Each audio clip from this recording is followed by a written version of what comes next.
Patriots touchdown! The Patriots Pregame Show is the world's largest virtual tailgate, featuring fans of the 6-time Super Bowl champion New England Patriots. Fires down the middle for Gordon, reaches up, extends, slams in the end zone, between two defenders, touchdown, Patriots! Hardy, Mike Dussault, Paul Perillo, and Tamara Brown are here to do the grilling as your hosts. This week, the Patriots are home against the Detroit Lions. James White cuts it under the right arm, cuts it upfield, driving forward, diving to the goal line! A touchdown! And a title for the Patriots! I can't believe it! Hardy, Mike Dussault, Paul Perillo, and Tamara Brown are here to get you ready for the game. It's football time, fellas. Let's get into it. Now, live from our studios inside Gillette Stadium, Patriots Nation, welcome to the Patriots Pregame Show presented by Dunkin. Oh, I'm out. Hello, we're live. Hello. Ladies and gentlemen and all the ships at sea, welcome to the Patriots Pregame Show fueled by Dunkin. Check 1, 2. Hardy, Mike Dussault, Tamara Brown, Paul Perillo. What's going on? Nothing. I was just enjoying that old-timey I All can the ships at sea. We can do old-timey all day. For his second straight week, we got an old-timey matchup here with another big contest, another team, it's just another opponent. I don't know. They've been around for a long time, these Detroit Lions. They don't win a whole lot, but and that's pretty much it. Welcome score in. a whole lot lately, but I tell you what, we got a glorious day for football here at Gillette Stadium. Thank you for being here with us for our Patriots pregame show. Deuce, would you slide that over a little bit just so I can? Yeah. I don't know. You want to see yourself? No, they do such a nice job. I can see myself before, but all the stats and graphics and stuff we get over there on the left-hand side, I like being able to reference it when they pop up on the screen. We got so many people doing such a nice job on this show each and every week. And we're going to have, like the full show today. We got the full Sunday six-pack. We got the over-unders. We're going to go behind enemy lines with Tim Twentyman. He's going to be in studio with us here from DetroitLions.com. So let's just begin here. Do you want to go keys to the game? Do you have any opening thoughts you want to share, Paul? No, keys to the game sound like a fun place to start. Let's do it. Why did you leave the keys up on the table? You wanted to. You've waited all week for it. The whole team's in the locker room right now just listening to this, waiting to hear what you're going to say. Without these keys, the Patriots are destined and doomed to fail. Here are Hardy, Paul, Mike, and Tamara's keys to the game. Why did I steal your key to the game also? You have the key. You have the right one. Keys to the game. Without these keys, the Patriots will lose this football game. So this is why we have to get them out there early. They can work on it. Maybe draw some stuff up, some X's and O's there. We're going to start with Mike Dussault here today with the second. This is second curious thing about Mike here this morning. I forgot when you actually texted this to the group. First things first, he walked in here with a sweater this morning, Paul. I did. A sweater? I just realized you took it off. It's too hot. It was wool. I was trying to do a throwback. I should probably show it. Yeah, I'm going to hold it up. You should get it, to add a little something to the ambiance. So Tamara's not the only one with a festive game day attire. It's a classic, Cliff Angle right out of the 80s, as you can see, but it's I guess see what I was waiting for Ray Berry. Yes, 80% Orlon and 20% wool. Ooh. But you're going to feel that 20% wool because this will make you sweat down here. So it was nice walking in, but I had to pop it off. It's almost like ugly. Hot. It's almost like ironic, ugly Christmas sweater. That's the vibe it was giving me. But Patriots 80s, so appropriate for today with the throwback uniforms. But I just couldn't hack it. It was too hot. I was getting sweaty. So that's curious. So is your key to the game. I can't believe you actually put this down in print as a grown human boy walking the planet. But what did you write down? All about the tutties, touchdowns. Yeah, that's what the kids say. That's what the kids say, right, Tamara? Do you say tutties, touchdowns? No? I don't. All I remember is that Brady and Gronk saying it to each other. Oh, two tutties, two tutties. That's my key. Take it or leave it. You hate me for it. I just think they got to score touchdowns today, and you guys all have apt keys as well. Any chance they get to score a touchdown today. I don't know how it's going to look. Bailey Zappi getting the first start. I'm excited about Taekwon Thornton, though. We can talk about that in a little bit. Detroit's offense puts up a lot of points. Maybe we can shut them down. I just think offensively, get whatever you can get touchdowns, and that's how you're going to win this game. Because I think they're going to have to put up a significant point total. I'm flashing back to your key last week, Hardy, the score 24. I mean, that's probably in the same kind of area today. I expect Detroit will put up some points. Hopefully, under 25. Though. I was kind of bummed that I used up score 24 earlier in the season because I think that's probably what it's going to take today. This team can score points. We've seen it. But maybe not if they follow the path to success as laid out by Paul Perillo's key, which is eliminate the big plays. That's my key. I feel like this Detroit offense, I'm really kind of looking forward to seeing it today because I see the numbers and I see all the production. I'd like to see how legitimate it is. And I know I've been talking about this all week. Sometimes when you're scrambling in games and you're behind by multiple scores, if you execute, you can put up some good numbers offensively in games that you really didn't have a chance to win. And I'm not sure how much they had a chance to beat both Philly and Seattle in games that they ultimately lost by a field goal. And the final score looks pretty close, but in the fourth quarter of those games, they were down multiple scores.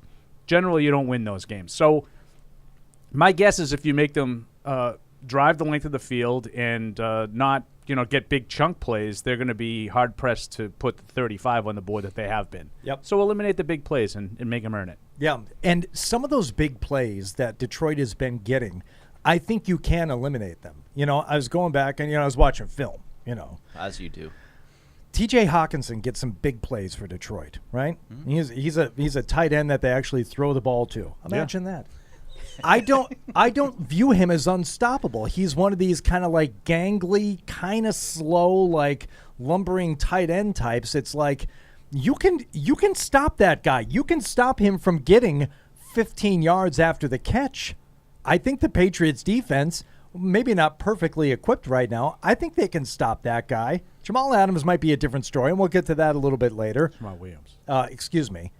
But in terms of what they can do to contain and stop the big plays, I look at the Hawkinson plays as saying there's one guy that you're not going to eliminate him altogether, but I think the Patriots defense can stop a guy like that from killing you. Yeah, so especially with their safeties. I mean, it sounds like Amon-Ra St. Brown's going to play after missing last week. I mean, he's been good for 8 catches a game too. So that's definitely a significant piece of it too, I'd say. Jamal Williams, there's a lot of what? Probably been a lot of Jamal Williams over the years.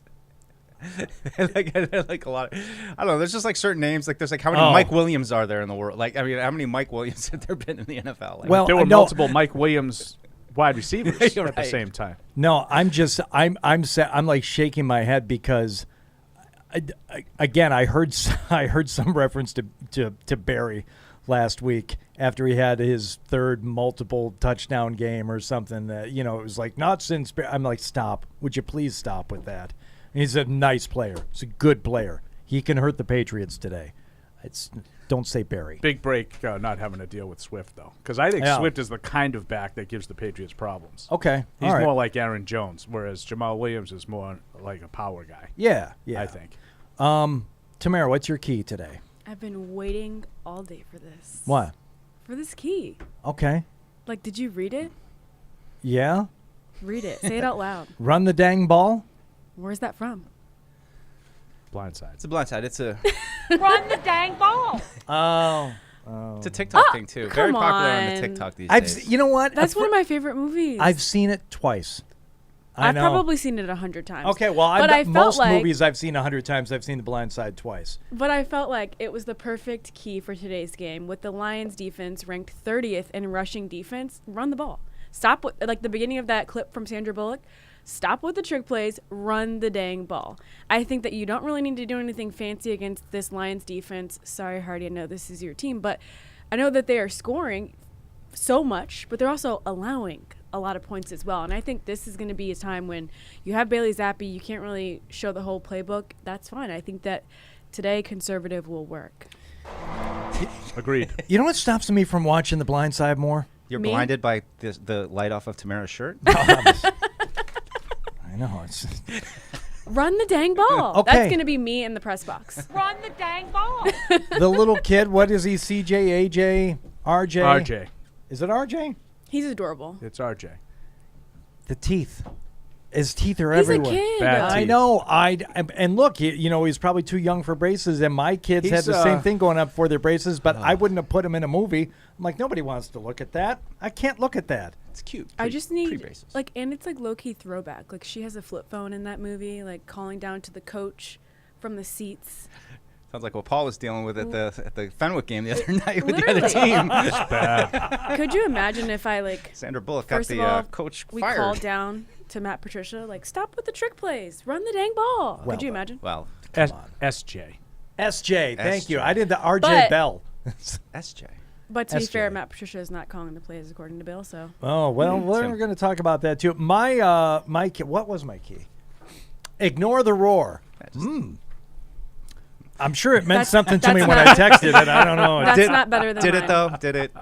Don't you kind of retrofit these things in? You come up with something really snappy, does. and then you're He like, really "What did does. I do?" I And come now you up. come up I with come up with a pithy key and then worry about what it means later. very pithy. I forgot to worry, so here we are at Keys to the Game time. I don't know. It's like when me and- Patriots are in the locker room being like, "Wait, Hardy, how do we ignore the roar? Like, explain this to us." Okay, let me explain it to you. This Detroit Lions team today is roaring out there and scoring a ton of points. They've scored 140 points through 4 games. Allowed 141. Allowed 141. Okay? Ignore that because this team ignore the 140 points that they score because this team will at times, like a lot of teams do, but more consistently for you, shoot themselves in the foot. Now I got to say, That kind of goes in line with mine. Like Yes. the big plays. Make them earn it because they'll shoot themselves in the they'll foot if you shoot do. themselves in the foot. Now, Dan Campbell went for it. I think he on 4th downs last week against Seattle. I think they picked up the conversion the first 3 times they did it. So it doesn't always shoot them in the foot.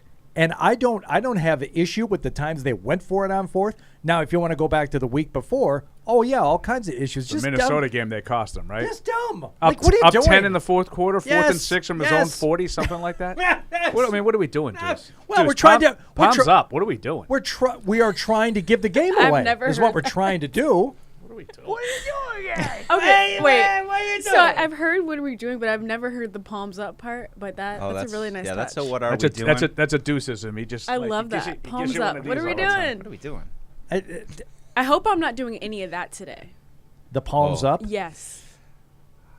I mean, you you- got you have a rookie quarterback starting, so you might be a little bit. There, Maybe a little there bit. could be some of that. Yeah, let's not I bury hope the not. lead here. We're probably looking at almost certainly. Is there any doubt in anyone's mind who is going to be the starting quarterback today? I mean, we don't have the inactives yet, so No, but I would expect to see Bailey Zappi, and I thought any lingering doubt of that was kind of answered when they elevate Garrett Gilbert from the practice squad. Right. Why would you do that if you Right. didn't have to? Yeah. So we're almost certainly going to be looking at Billy Zappi in his first Bailey Zappi. I'm giving everybody new first or last Yeah, I names like it. today. Paul calls him Bailey. Whatever. Do you have a better Zappy. Zappy pun for today? Better than what you did last week? No, but Paul Pacheco might come up with one. I don't know. Paul did I do? Pacheco? I don't know. I'm just changing everybody's name today. I asked him, did he have any better Zappy puns today?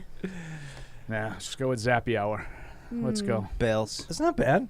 What, Mike? It's Bales. Bales? I'm not gonna What, lie. he turned into a hockey coach? I ran What's out going of on? Balesy. I ran out of Zappy puns in training camp, and I haven't heard one new yet. So since camp when we were No. doing it when guys- we were beating it over the head I know with you- a wooden cudgel. I know you. I mean, we were just like we could not. Mike and I could not go like an entire broadcast without some kind of reference to Zappy. I appreciate that, and you guys are on top of everything. And it's not like he was, Mr. Irrelevant. He was a 4th round pick, but I kind of treat like third string quarterbacks in training camp like I do new sales guys at the radio stations. I'm not going to bother to learn your name for a couple of months here. Okay. It's just Look at you. So I was not coming up It's with. awfully cavalier of you. I was not coming, especially at a station like mine that can't have the staff yesterday. I'm sorry, that was Friday. But no, I get it in terms of looking at him in camp and thinking he was something. But did anybody really think he was going to be playing this amount of time? No. This early on? No. So credit to you guys for coming up with all your Zappy puns early. Maybe you knew something, even if you didn't know it. I'll bet you Tim did. Well, Bet you he prepared for Bailey Zappi all preseason, knowing that he was going to be starting this game. Let's talk to this mysterious Tim as we go behind enemy lines. You know the view from New England. We go behind enemy lines. But what about the view from the other side? And that's why you're our favorite pregame show guest every year. You guys know you tell everybody that. Oh, yeah. I was on with you guys in 2018 Thursday Night Football. Yep. And I was told I was the favorite guest of the show. Nope. No. Time now to go behind enemy lines. My God, it's coming right for us. Actually, the enemy is gone behind enemy lines with us today because this is our favorite in studio, Tim Twentyman. Absolutely. From Detroit Tim, Lions. make sure you grab yourself a donut before you leave. Yeah, I see the box of donuts. Look at you guys. It's not just a prop, you know. You guys treat your guests well. I like this. And here in Boston, it's not just a cliche. Oh, the Dunkin thing is actually real. Yes, everybody eats and drinks all the time. So Mike Dussault and Tamara and Paul and Hardy here. How you guys Tim, doing? The whole gang's here. Huh? Welcome I like in. it. Thanks for joining us. You might be able to join the ranks of John McClain. You heard there in the open as it become one of our faverites here because you're in studio. We love this. Yeah, no problem. I was just upstairs. Just pop down. It's always a chance to come in second place in the all-time pregame show guest. John McClain. John McClain owns first place. No one will ever top it. I'm not gonna pass that one. But Tim, second, I would feel proud of. Are you a Detroit native? A Michigan native. Yeah, I grew up on the west side of the state. Oh, here we go. Then Grand Rapids. Yeah. All right. Do you know John Schmarkenberger? Did you go to Michigan? High and mighty. I did not. I went to Western, actually. Western Michigan. Yeah. That's all right. I'm a Michigan State guy. I grew up in Troy. Yeah, I'm a Bronco. So. All right. So I live in Bloomfield Hills. So. Should we just give you guys a minute? You're neck of the woods there. Michigan Minute. I'll show him my T-shirt as he leaves. I don't want to put it on camera right now, but let's just say I've got a little something special underneath the Pats gear today. I like it. I'll let Mike have the first question here, but obviously this Detroit Lions team I said it from the start of the season, they're going to be the most entertaining 5-12 team you'll ever see. And so far they have kind of lived up to that. Yeah, they've hit that one right on the head, haven't they? Yeah. I mean, offensively they are. They're fun to watch. I mean, they come in first in the NFL in scoring, first in total offense, top 10 in rushing, top 10 in passing. And, look, that's fun football, right? And people come to see points scored, and Detroit Lions can certainly do that. Unfortunately, opponents have their plenty of scoring too, and that's been the real issue. This is a Detroit Lions team that's number one scoring offense, total offense, last scoring defense, total defense. It's crazy to watch, but as you point out, it makes for a fun football game. Yeah. It seems like St. Brown turned a corner end of this week, and it seems like he's going to go today. What are you kind of expecting from him? He seems like such a big piece of that offense. Yeah, he is a big piece. Obviously led them in receptions, touchdowns, yards the first 3 weeks of the season. And, he's kind of that security blanket for Jared Goff. When you have a really good slot, you guys know about having pretty good slot receivers around here. But you did. And so that guy can be kind of that security blanket, right? That guy that's just when you need a big play on third down, when you need that 3rd and 3, he's that guy for this Detroit Lions offense. And so I would expect him to play today. He comes in questionable, but I think he's going to give it a go, and that's a big, addition to the offense. Even though last week, obviously, they didn't miss him too much, but that's a big addition when you get a guy like that back. So I have a question. With the defense, I know you told us where they rank in the NFL. What's the weakest link? Is it the line? Is it the corners? What is it that is really making this defense struggle? Yes. All of the above. All the above? And I mean, it really has. They've failed to get adequate, rush up front, and obviously that puts your secondary in a bad spot. But then outside of Jeff Okudah, they've really struggled covering guys. Malcolm Rodriguez, their rookie 6th-round linebacker, is probably their best linebacker, and we're talking about a rookie 6th-round pick. Now, kudos to him, and he's played really well. But, that's a spot where I think the Lions lack some speed outside of him. They've really struggled at the linebacker spot, stopping the run. And so it's really just a combination of all of it. And when you're not doing one thing particularly well, you're going to put yourself in a bad spot. It seems like that. I'm sorry, Paul. No, but it's okay. It seems like there's a lot of chasing around. I do my own X's and O's segment every week just for me. And I'm looking at my computer screen there. I'm like, how come after that guy has the ball, there's a lot of guys just chasing around and kind of swarming around him like bees as receivers, whether it's from Seattle or even the Washington. There's a problem with tackling or fundamentals, or I don't know if it's assignments or what, but there's a lot of keystone cops going on with the Detroit defense where they don't seem to know what to do. once the ball's across the line of scrimmage sometimes. Yeah, miscommunication. That's been the big key word that defensive coordinator Aaron Glenn has used, and I think it's just too much. Too many blown coverages, too many missed assignments, and when you have those in the NFL, guys are wide open, right? And big plays happen. And so we're going to see some change up on defense. They simplified the scheme a little bit this week, try to make those guys not think as much and just play a little bit faster, and personnel-wise too.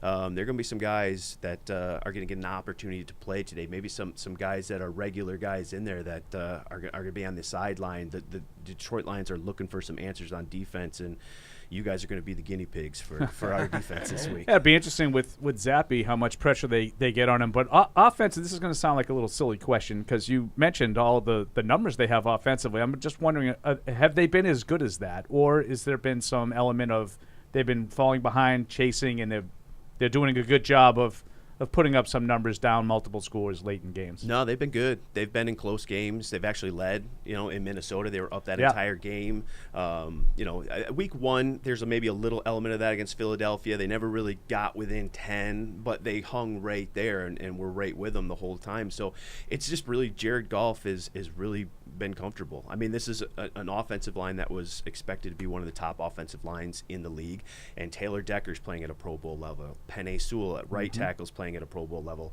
Frank Ragnall's been to a Pro Bowl. He's your center. They're going to get Jonah Jackson back today. He was a Pro Bowler last year. So, I mean, you're talking about guys who, there could be 4 Pro Bowl caliber players on that line, and so that's been the catalyst to everything, right? When you're able to run the football, you look at when Jared Goff was so successful with the Rams when he was having those really Pro Bowl years, what were they able to do? Protect him, run the football. Jared loves play action, and so now that's a big part of it too. You even heard, some of the Patriots coaches, Bill Belichick included, saying, how difficult that offense is when you're running the football because they've always got that next play element, that play action off that run, off that same look, and you really can't cover both of them. So they've been able to protect Jared. They've been able to run the football, and now that opens everything up in the passing game. They've got some talented wide receivers across the board. So it's really not been an issue of, hey, we're behind, some of these numbers might be inflated. They've really been that good offensively. So I have another question to follow up. Sorry, Hardy.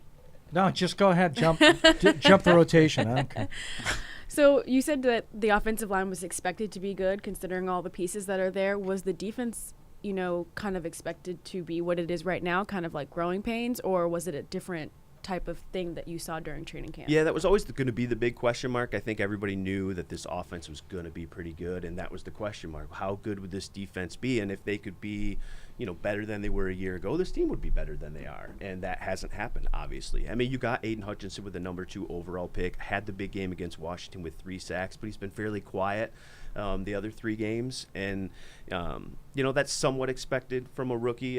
Not a lot of times those rookie pass rushers come in and light the league up, but he has, disappeared for long stretches. I think he needs to play better. I think you expected Charles Harris to be a little bit better. He's not going to play today because of an injury, but he led them with 7.5 sacks. He's only got 1 through 4 games. So there's just a real lack of production up front, as you guys know. I mean, when you can't rush the quarterback, when you can't speed his clock, when you can't get him off his spot, it's just really hard to play defense in this league. These receivers are too good to cover. These run games are just too good, and that's where Detroit is right now. I think, for me, it all stems up front. I think a lot of people expected with Aiden coming in and Charles coming off the year he did that defensive line would be better, and it hasn't been, and that's been probably the most disappointing thing about this defense.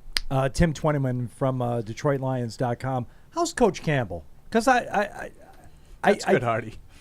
What's Seriously, that's good. Like we haven't even talked about arguably the star of the summer. This must be what you get, when you're at your cocktail parties there in Bloomfield Hills. Oh, here we go. Hey, Troy's a little highfalutin too. All right, it's a bit of a shot. South Boulevard and Adams. We're right there, right next door to Bloomfield Hills in my neighborhood there. I'm at Opdyke and Square Lake, so I worked right down the street from you. I worked at the Heathers Club. Wow. Yes, right there. I drive by it every day. That's right. That was one of my jobs. All right, Tim and I are going to go have drinks. Yeah, like I said, on. have a moment on someone else's time. You must get asked though, just by friends, people who know what you do. It's like, Coach, this coach. Yeah. Is he really? Come on. What's going on? What you see is what you get. What you guys saw on Hard Knocks, that wasn't an act. That wasn't some facade. That is Dan Campbell. He's authentic. Like, he's a former player. He's kind of that grit, hard nose, old school style, and he's a player's coach. He's fun to cover. He just from a reporter's perspective, pretty open, injury wise, stuff like that. Just kind of gets the whole deal. And he's fun to cover. But as you guys know too, ultimately all that's great, but you have to win football games, and it's like head coaches and quarterbacks. That's the deal in this league, is you've got to win football games. So, Dan's still working through that, trying to get this football team kind of in his likeness, tough, hard-nosed, gritty.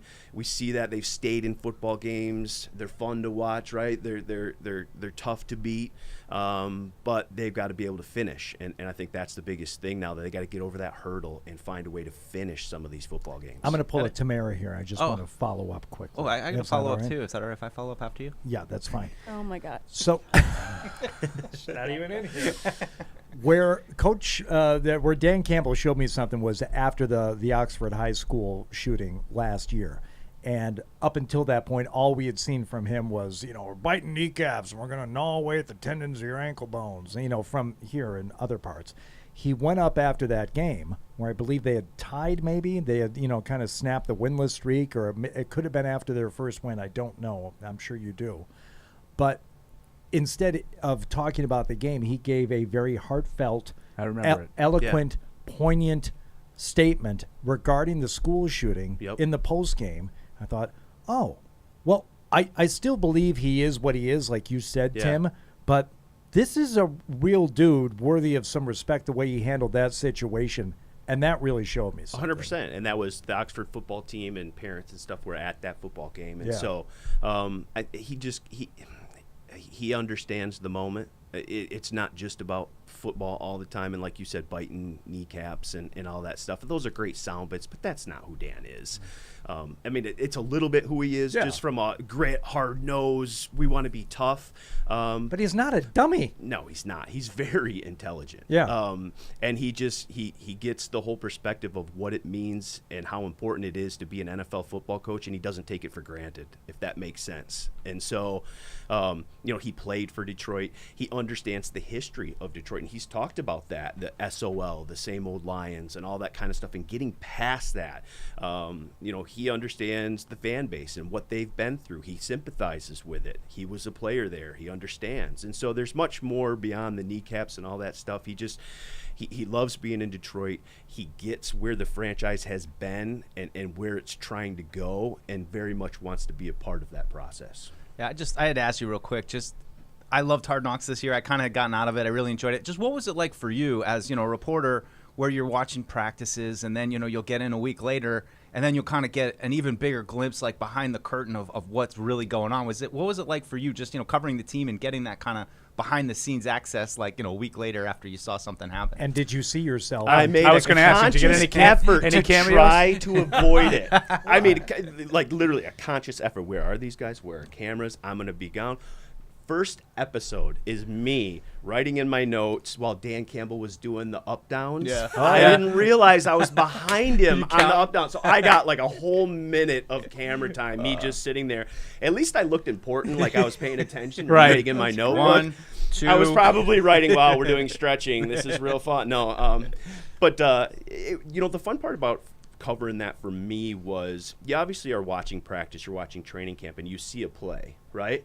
But to be able to hear then the players and the coaches on how that play came together, the offense and defense chatting afterward or talking, like that's the stuff we don't get to hear. You see the play obviously in the big play, but the creation of the play, what the players saw, and that kind of stuff. Just from being a football guy, I loved that part of it. What was just the inside conversations between players and coaches that Hard Knocks picks up. Were you surprised, Aaron Glenn and Deuce Staley, with the back and forth that they had? That's one thing you do hear on the sideline. Those guys go at it all the time, and that's the fun part about this staff, is that a lot of former players, and so they've got that juice, right? They've got that.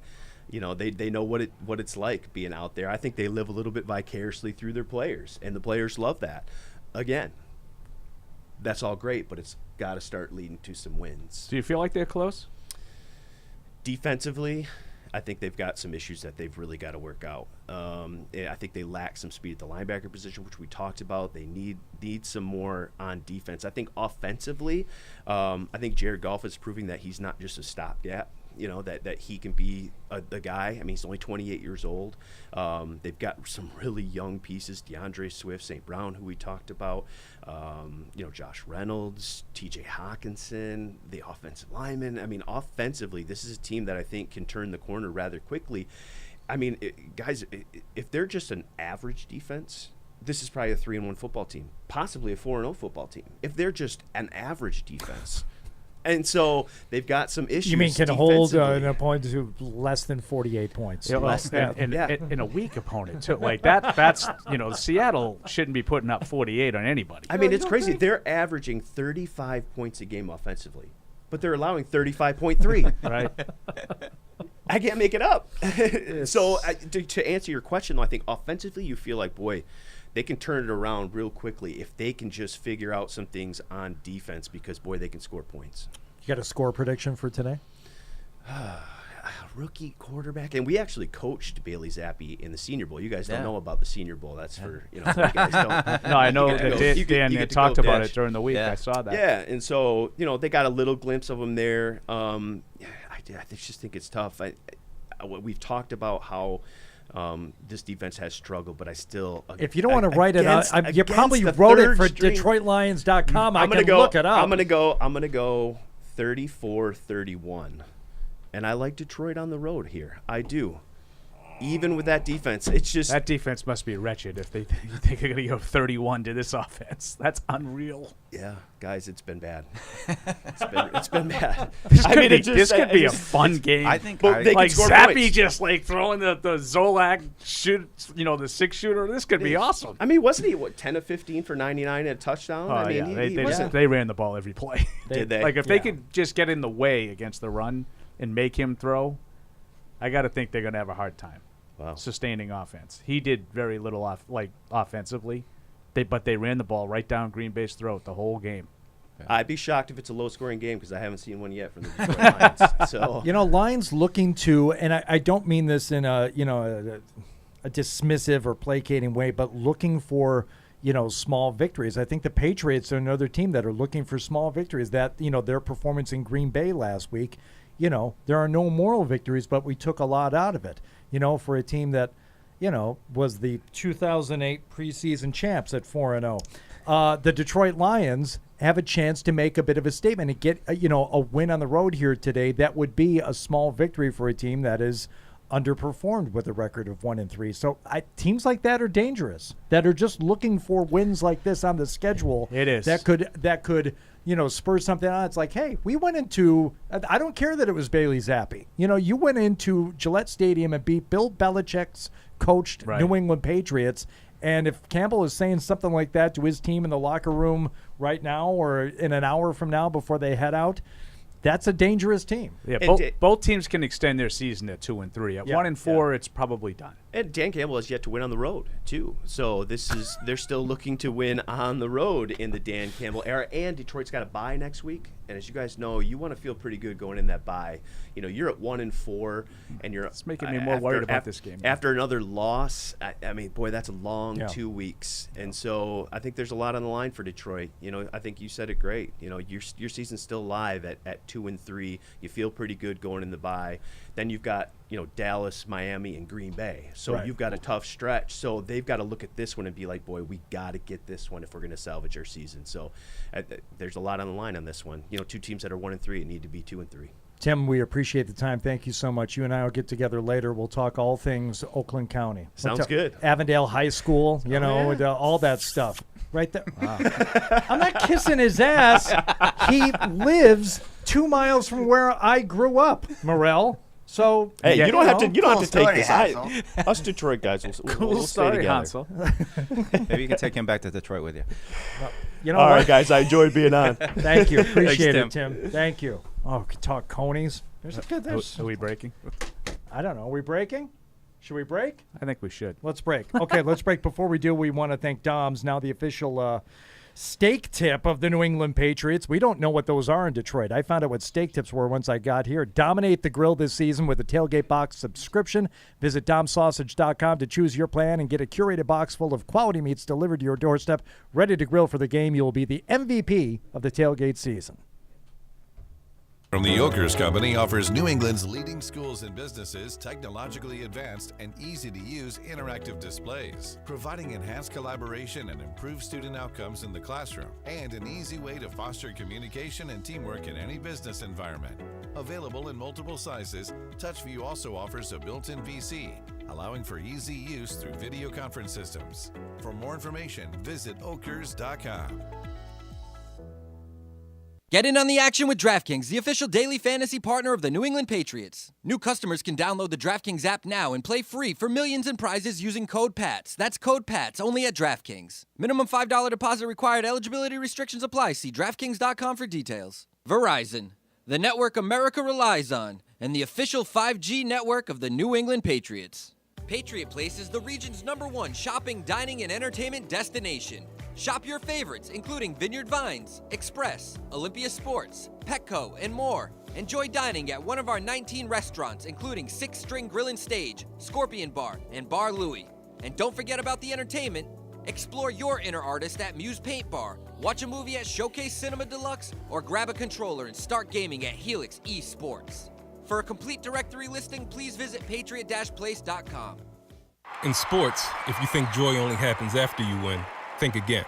Look at the world's most successful athletes like Serena Williams, Brooks Koepka, and Alex Morgan. They don't spend all their days grinding away. They take time to enjoy themselves, like getting together with friends over a Michelob Ultra, because they know that happiness is the key to winning, and that joy is the whole game, not just the end game. Michelob Ultra.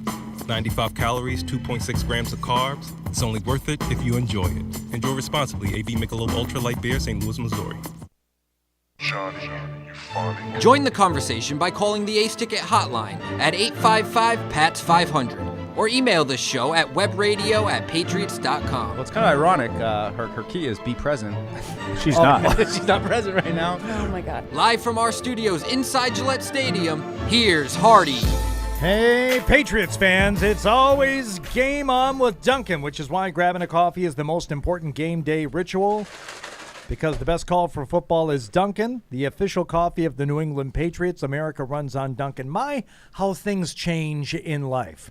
Now to indicate that I have a coffee, you rattle something with ice in it. Shake it. And people would just say, oh, yeah, he's shaking an iced coffee. When do you guys make the transition? Do you stay ice all season? I'm free flow. I'll go either way. Anytime. Okay. Well, I am always hot coffee in the morning, year-round, and if I'm having a coffee later on in the day, I like that. I would say even in the winter, always in the summer, in the winter, 90% of the time it's still iced. So this is a late-day coffee for me. Yeah, we can get up early. Walk the Make dog. a pot of coffee in the morning. Right. That's why, Super Blonde and I split a pot of coffee. So do you agree? I thought Tim made a strong push for number 2. Oh, he was very good. Very good. No, I didn't know what you meant there for a second. Oh, you didn't like the strong push for number 2? That was intentional. That was for you, Deuce. I like it, though. Yeah. You know me. Number 2, work for. Yeah, anybody who comes in studio. Always better in studio. But I thought, as Mike said during the break, it was really conversational. And, not, like we work for Patriots.com. He works for Lions.com. We're not sitting in here telling each other how great our teams are. We're talking about the things that they do well, the things that they need to work on. Obviously for the Patriots, you're dealing with a third-string quarterback, so you don't know what's going to happen. But you just get some good information. And, right. Offensively, some of the stuff that Mike and I talked about on Patriots Unfiltered during the week, specifically that offensive line. Yep. They've invested in the offensive line, and they've hit on some of those guys. That's sort of driving the bus. I think that's the key for Jared Goff. If he's one of those guys that if he doesn't get protection, he's almost useless. But when he is protected, he can make plays. So I think this is going to be a challenge for the Patriots defense. If the Patriots defense can hold Detroit down today, I know there's been a lot of talk about how much better the defense has been this season, and I've been kind of pushing back on it, saying it doesn't really look to be that much better to me, the way they're talking about it. This is a good offense, I think. And I had some questions about the manner in which some of the yards and points have been, but Tim, flat out said no. They've been legit. They've been able to move the ball. They have pieces. They're going to be missing some pieces today, but this will be a challenge for them. Yeah, I think he made some good points about not only the offense, but, defensively. It's like, look, we knew this was going to be a struggle. They're going to change some things up. They're going to try some things today. How do you take that, Deuce? If you hear that a team has been struggling defensively, is coming in to play your team today, coming in to play the Patriots, but, hold on a second, as bad as they've been, the worst in the league in terms of giving up points, they're going to try something different today. You could either worry or just start licking your chops and say, oh, good.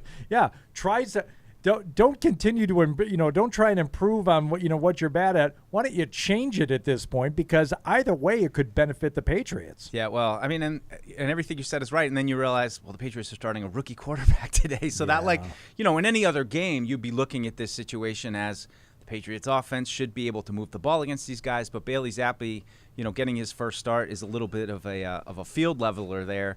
I go back to the point I think Paul was bringing up with the offensive line.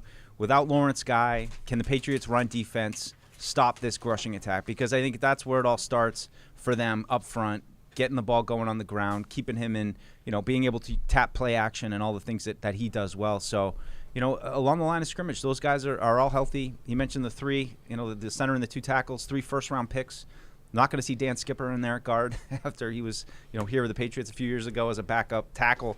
So I think that's where it's going to be won and lost is if they're able to stop the run and get after Goff and take him out of his comfort zone. But St. Brown coming back, that's another thing that didn't practice Wednesday, Thursday. You were kind of thinking, hey, we might get escape without having to face this guy, but he's consistent and he will get open, and they're going to need a plan for him too. All right. We got to get to the phones and the emails here. We haven't even taken a call yet, so let's start with that. 855-PATS-500. webradio at patriots.com if you want to send us the electronic mail. We start with Cousin Patty in Agawam. Thanks for holding, Pat. What's up? All I want for my birthday is a win in the red jerseys, baby. That's it. That is a not so subtle way of a grown man trying to draw attention to the fact that it's his birthday. Oh, would you like some balloon animals, Cousin Patty? Do you want a pony ride? What else would you like for your birthday? Patty's a Marine now. Watch your mouth. Sorry. Walk that back. My bad. I'll drive there and rip you apart. Marines! Okay. No, to me, the biggest key for me today is going to be the coaching matchup, and it's overwhelmingly in Bill Belichick's favor, in my opinion. Sorry, Hardy. But I'll tell you what really worries me about this game is the two things that we've seen this defense struggle with over the past few years is stopping the run and stopping decent tight ends. You might not be high on Hawkinson, Hardy, but I think he's a damn good player, not just in the passing game, but in the running game too. Oh, I think he's very good. I just don't think he is the type of player that you look at and say, well, he's going to get his, and there's not much we can do about it. Yeah, I agree with Patty, though. The run defense has struggled, and I think they've allowed 5 touchdowns to tight ends. I read Mike Reese this morning, which is the most in the league. So tight ends have been an occasional problem. All right. And he was a guy coming out of Iowa, too, that I really liked. I would have loved to see the Patriots try and get him, and I think he's showing why he was a top 10 pick this year. But I got the Pats winning 27-24 just because a stupid reason. They don't lose when they wear the throwback uniforms. The only time they lost, I think, was back in 2009 against the Broncos. Paulie can confirm that for me because he knows a lot better than I do. I can confirm they lost that game. That's all I can confirm. Pat, But that's all I got, guys. Is today Let's your go. actual? Is today your actual birthday? Yeah, I turned 46 today. Okay. In that case, happy birthday. Happy birthday, Patty. All right. That's worthy of a mention. Talk to you later. Go. Yeah. If he had said no, it's actually not until tomorrow, then I would have banned him from the show Wow. for at least Done. a week. I'm glad he didn't say that. Done. I am not above doing some uniform talk. I probably rank it right after draft talk and Hall of Fame talk in terms of things that I least want to talk about. But look, people are talking about it. So what's going on with the uniforms today, Deuce? I know it's for throwback. people who don't know. First time in, I guess, 10 years. I believe it was 2012 was the last time they wore these, throwback red uniforms. What are they going to be They'll wearing? be wearing the red Patriot.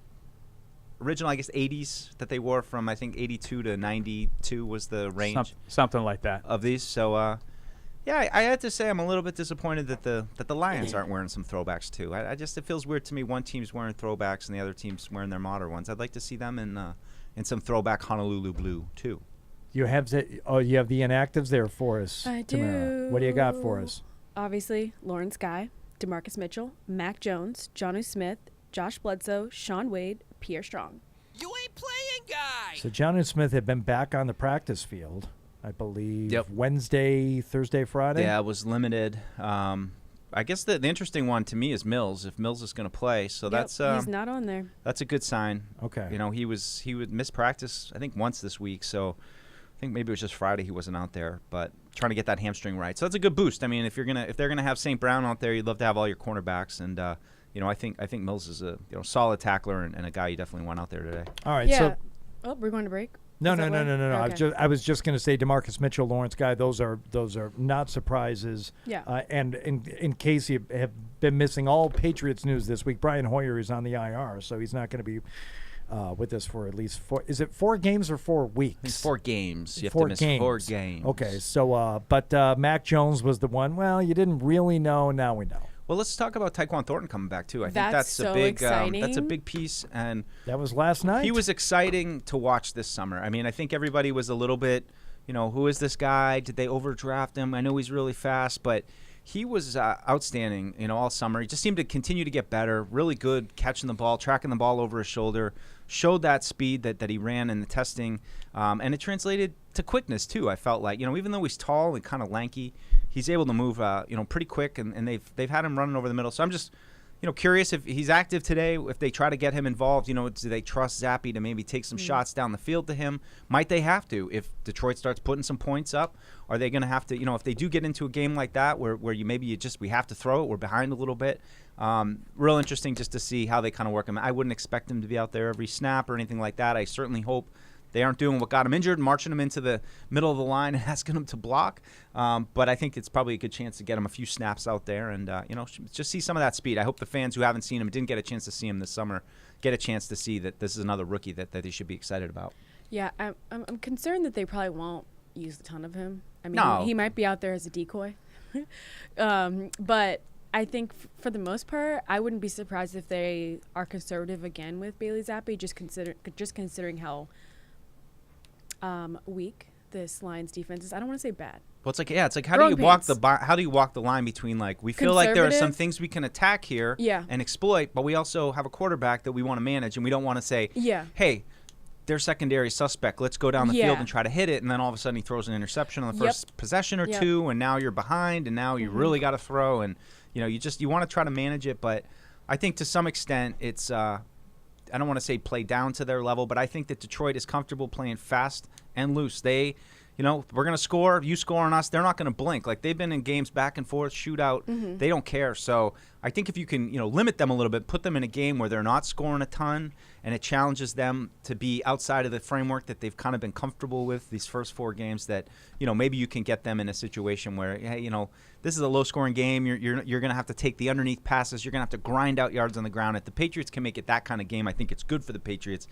But if they start putting up points left and right, it could get real dicey real fast. When you look at how Bill Belichick usually focuses on taking away what you do best, would you say that's going to be St. Brown today, or would you say that's Jared Goff? I would say it's the run. I mean, I think it's the run. That's I I guess you got to see what happens with St. Brown. Yeah. I think he's going to make his plays, but I would feel pretty good about Jonathan Jones in a third down situation. Put him on, and you got your best cover guy, but I think you need to put them in long yardage, I think, and I think everything kind of goes through that running game. This week we're talking to Jawan Bentley. It was like, clearly this is what they want to do. They want to run the football. So I think that's the first thing is just, winning the line of scrimmage, not letting Williams get those big chunk plays, and then all of a sudden you're in second and short, third and short, and they're really able then to take some shots, to take some chances. So that's my first key, and I think the other stuff with Goff and getting him out and St. Brown will come with that stuff. Maybe it'll be a huge game for Judon. He's had a sack in every single game so far. Red jersey, potentially red on red with the red jersey.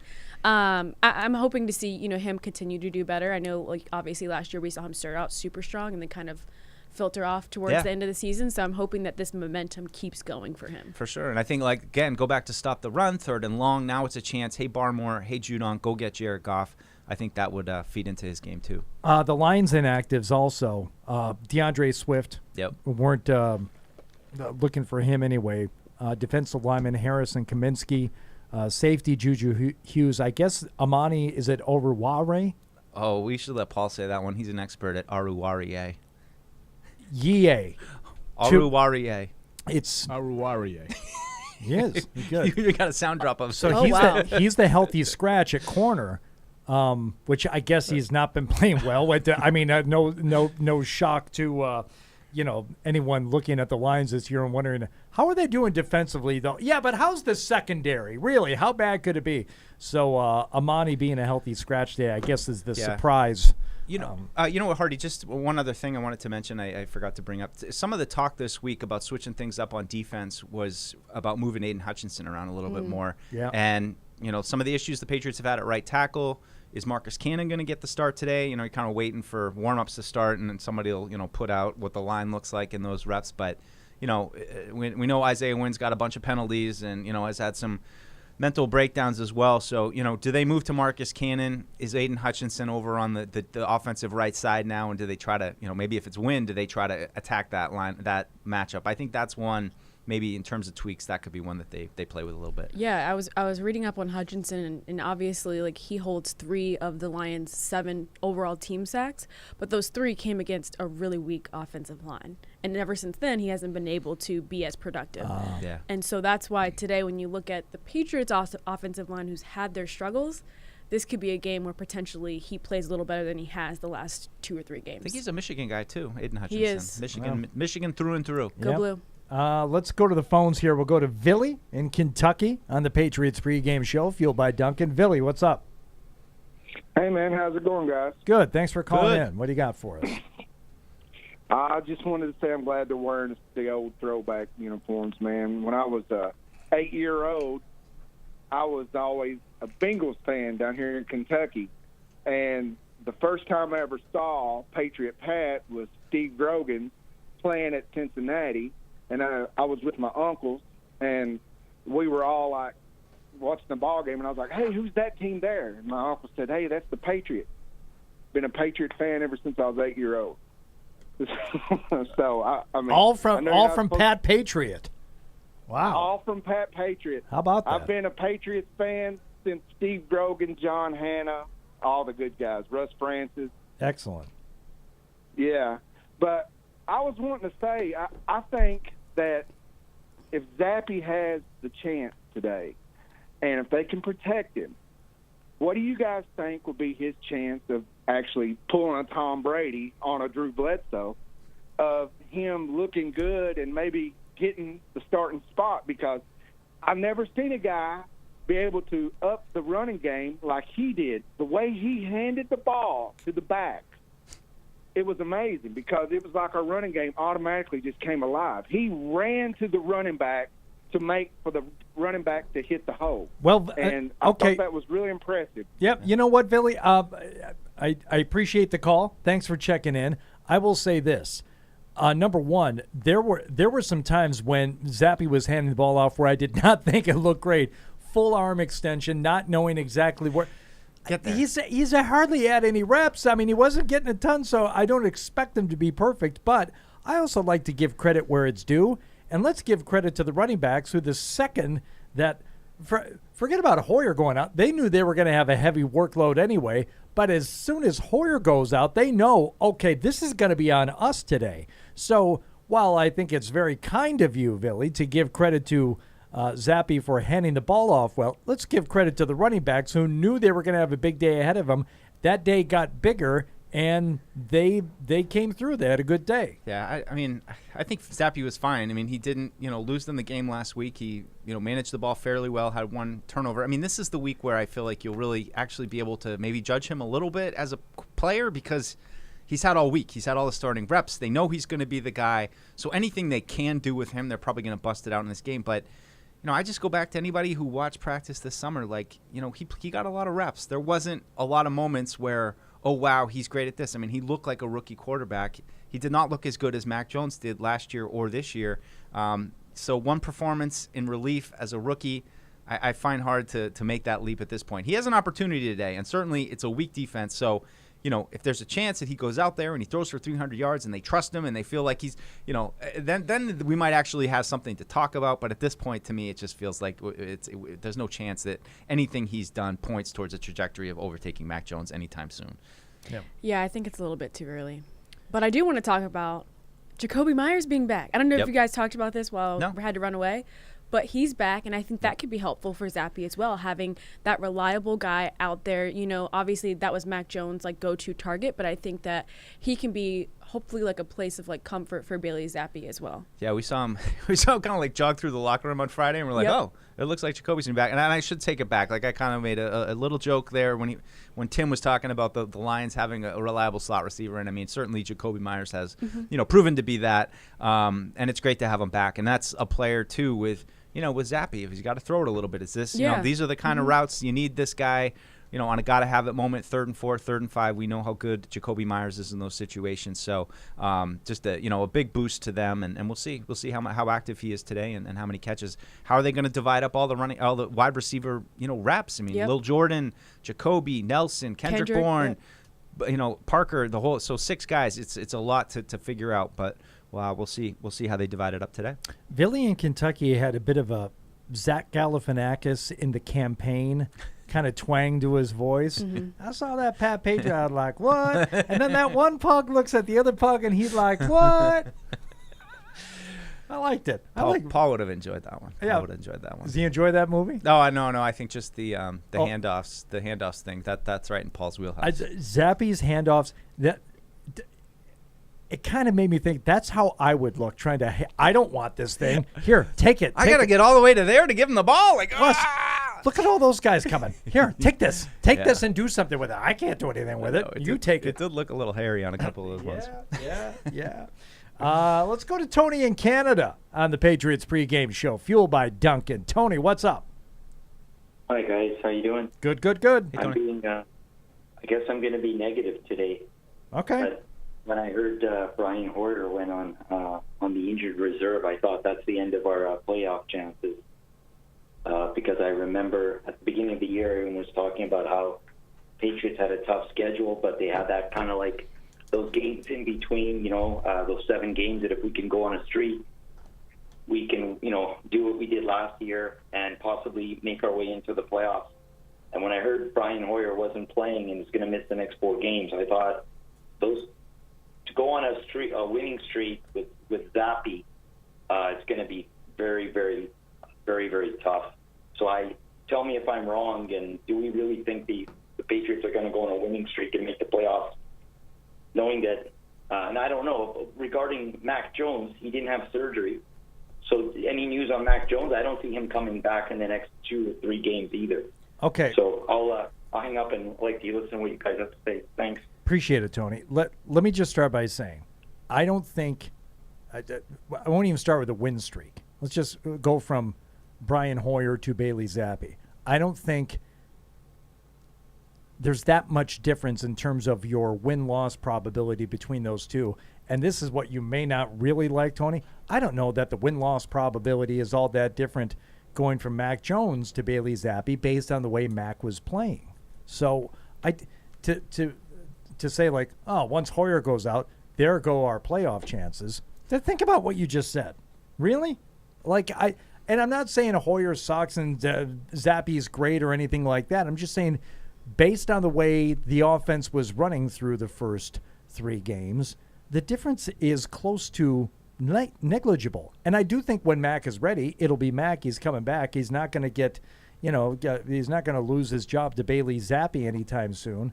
And I also don't think it's going to necessarily be 3 or 4 more games until we see Mac. I think we could see him next week. Well, I would hope that there's at least a chance, because they didn't put him on IR. I mean, he's now missed 2 games, so if he's not going on IR, the hope is that week 3, week 4, you're in the realm of when he could possibly come back. But I kind of agree overall with what you said, and I also just think at this point of the season, it's like one game at a time. I mean, I know that's a cliche, but it's like, you don't have a starting quarterback. A win streak. I don't know. I just want to win today. I didn't think you're going on a win streak anyway. So I mean, I'm actually being positive. Don't think like you lost the season because of what happened last week. That's all. Yeah, it depends. I feel like I thought Mac Jones, especially against Baltimore, played at a level that was significantly higher than anything Bailey Zappi can do. Okay. I think that the chances of the team winning with Mac Jones at quarterback are significantly higher than Brian Hoyer or Bailey Zappi. But you also have to take into consideration this stretch of schedule. So I think when the caller is talking about a winning streak, he's talking about, well, if you can take care of business against Detroit and Cleveland without a quarterback and in Chicago, which is a mess, yeah, that's a winning streak. And I think that they can do that. I think they can win today, and I think that can get them going in the right direction, even with Zappi playing quarterback. But big picture, long term, if you're going to go anywhere, you need Mac Jones back healthy. I'm not anticipating him playing next week at this point. I'm reserving judgment every week until I see videos. The videos I saw this week was a guy that wasn't even close to being ready to play. That guy couldn't play in an NFL game. We all said it as soon as we saw it on Wednesday, that there's no way he could play, limping around like that. What do I know? I'm not a doctor. Now, right. You want me to read the MRI? No. What are we doing here? Day Palms by up. day. What are we doing? What are we doing, Tamara? That was great. Bye. That was great. So now next Wednesday, when Evan Lazard goes out to practice and we get some video, I might think differently. I might say, oh, okay, that's a lot different than the guy I saw last Friday. Well, last Thursday, whatever the last video that we saw. Yeah. And maybe he's got a chance. But the guy that practiced this week didn't have a chance. He's got no push off None. off the balls of his feet. I mean, it's all just like he's in a boot walking on his heel. There's no, he's not, if I go out there and he's jumping rope on his tippy toes, then I'll be like, all right, he's good to go. But just in the spirit of Halloween, think about Michael Myers chasing you. That is where Mac looked like at practice. He was not nimble. Yeah, I would worry that he's out there and not able to protect himself. Yeah. He's be a sitting duck in the pocket because he wouldn't be able to move. Yeah. In the Ravens game, how he was able to scramble as much as he did, Yeah. that would not be a thing. You understand what I'm saying, though, Paul? I think Matt gets his job back, and I'm not starting, Zappi or anything else. It would have to be some monumental, stop everything, lead Sports Center, look what this rookie did type of performance to start thinking that way. And I don't think that's going to happen. I haven't seen that. But I also don't think all hopes are down the drain. My hopes were only so high to begin with. And yes, a nice 2-3 game win streak would have been nice. It's not a Tom Brady going out to Matt Castle. Yeah, and I agree. And Mac, bad example. But Mac has made some mistakes and turned the ball over, and I think that's what people are talking about.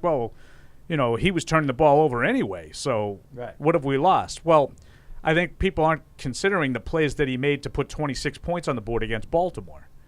That wouldn't be getting made by Brian Hoyer or Bailey Zappi. Right. Yeah. Right. I would honestly be interested to see with Marcus Cannon in Mac Jones out there and see if it's a little bit better for him, a little bit more protection for him to be able to run the offense. It's funny. We're looking at the plays. I was looking at them on Monday or Tuesday because we were talking about Isaiah Wynn a lot in the post game last week. On the final plays, the last set of downs there in overtime.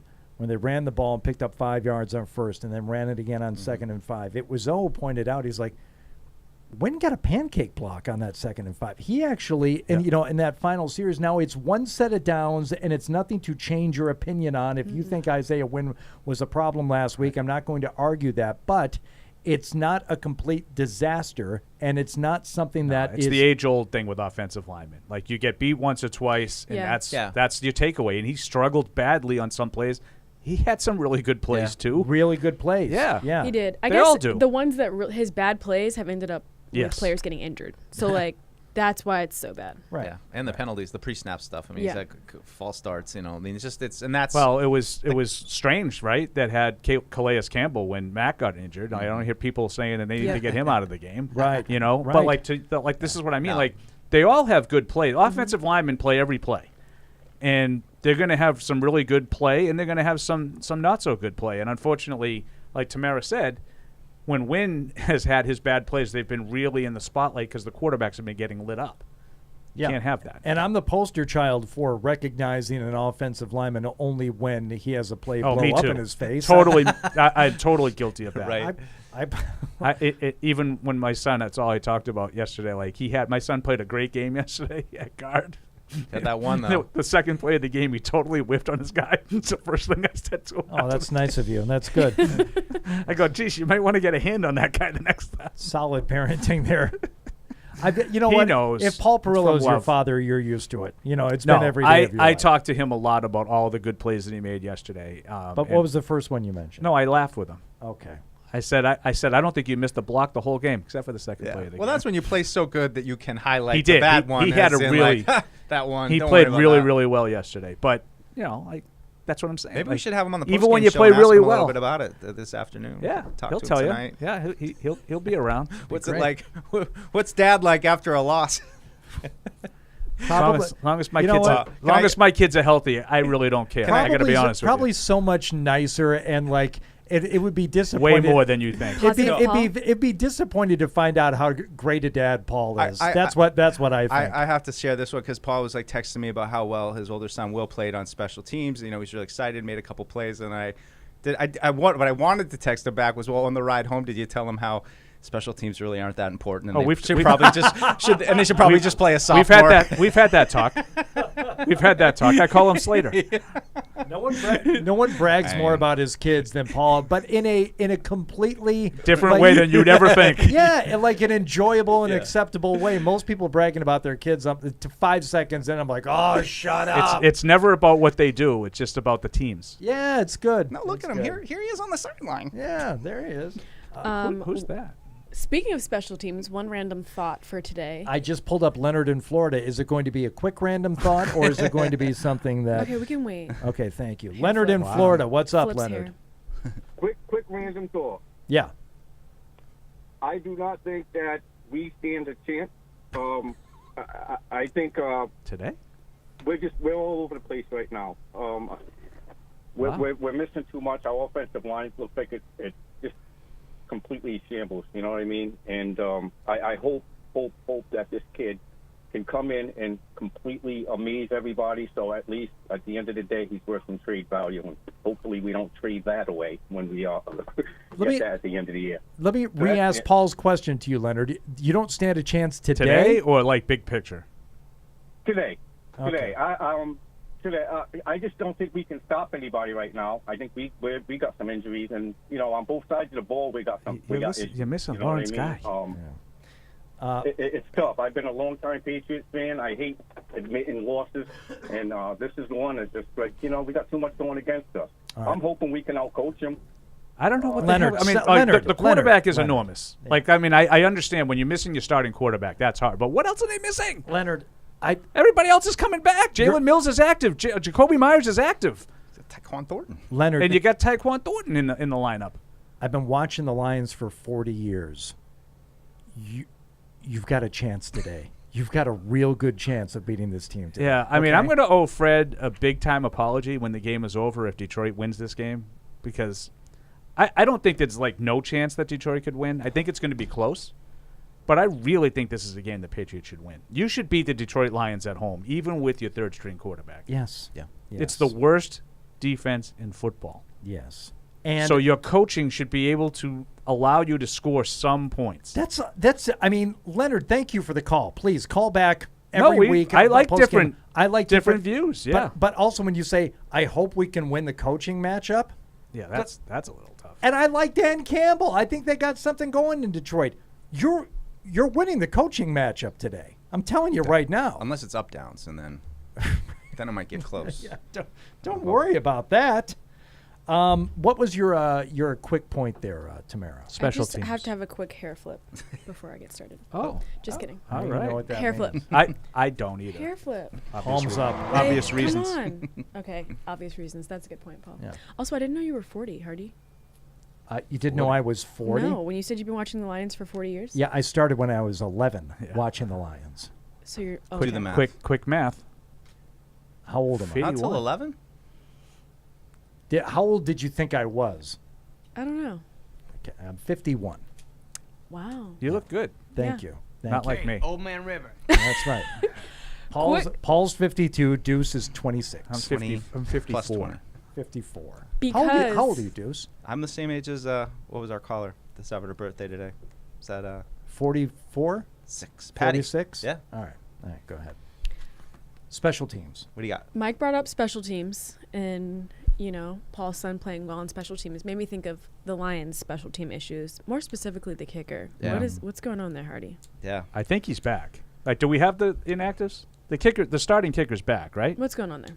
Do you know? He is. Yeah. He is. He's back in today. And I we don't do think have that's an issue. Okay, cool. Because I was gonna say, like, are they gonna go for 2 today and void the extra kicks altogether? What's going on? Yeah, it was an issue. The biggest inactive from the Lions is the cornerback Amani.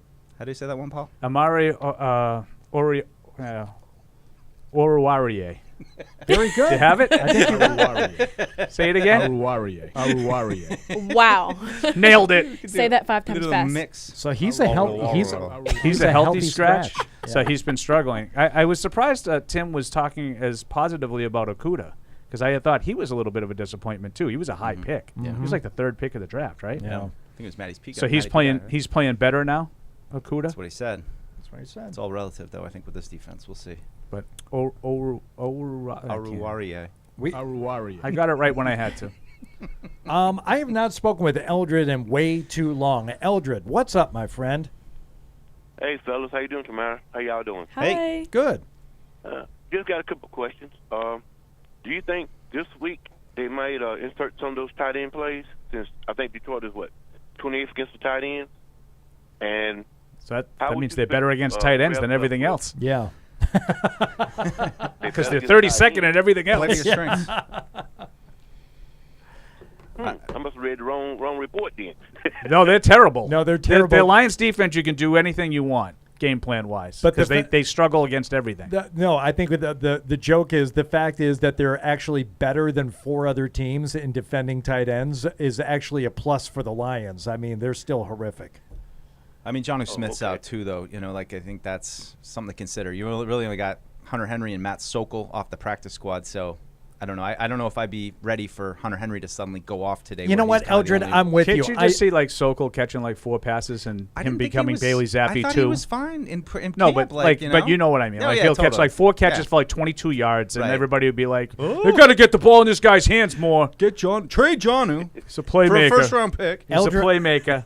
Eldred, I'm with you. I don't want to hear any more nonsense. I want them to involve Hunter Henry more today. I don't care that Jonnu Smith isn't playing. I'm not listening to the. Me too. All right, good. No, I'll take the backs and tight ends. Yeah, being more involved in the passing but game. Six wide receivers. What do you think about that, Paul? Well, 6 wide receivers. I mean, just interesting. How they gonna I mean, do on that? any other game with this defense, you'd think this is going to be spread them out and throw the ball and have multiple receivers on. I don't know what they're going to do, but you got to have Humphrey if you want to run the ball. Not going to be able to do it without that which blocking makes no receiver. sense whatsoever. But I mean, that's the way they do it. He's Yeah. going to get a lot of snaps if they run the ball. It'll be interesting how it all shakes out at the end of the game. What the snaps are like between all those guys, Bourne, Aguilar, Humphrey. you know me. I just against the bad defense. I'm all about the shiny new toys. I want to see if Thornton plays and if he has a role for sure. Eldred, what else you got? Yeah, but definitely want to see Thornton. I hope he go deep a couple times and hit him with. Yep, me too. Hit him deep. I like that. All right, that's it, fellas. Y'all have a good one, lady. All right, bye. Bye. Thanks, Eldred. Thanks, Eldred. Big E. I'll play some Queens of the Stone Age for you tomorrow morning. Eldred, big Queens of the Stone Age guy. Oh, I like the Queens of the Stone Age. They did Boston Calling when I worked it there back in 2017. They rock. Yeah, they're very good. Very good band. All right, time for over-unders. Let's do it. It's time for this week's edition of Over-Unders. You're over me? When were you under me? Why don't you bring us up to speed there, Marine Matt? What happened last week and where we stand on the season? Last week, Paul 5-1, Hardy 3-3, Mike 2-4. On the season, Paul and Hardy are both 15-9, Mike 12-12. All right. Order restored. All is right with the world. We say goodbye to Tamara. Goodbye, Tamara, in your wonderful pregame attire, game day attire. Don't blind anybody out there. Don't stand near the field either. You're going to blind Oh, Zappy that before sun, he throws the sun right off of that. Oh, Maybe I should stand up for the offense. Just kidding. Could be a problem. have a good game. I couldn't see. It was too bright. All right, let's get into today's over-unders. What do you have for us first there, Matt? Bailey Zappi completions 18.5.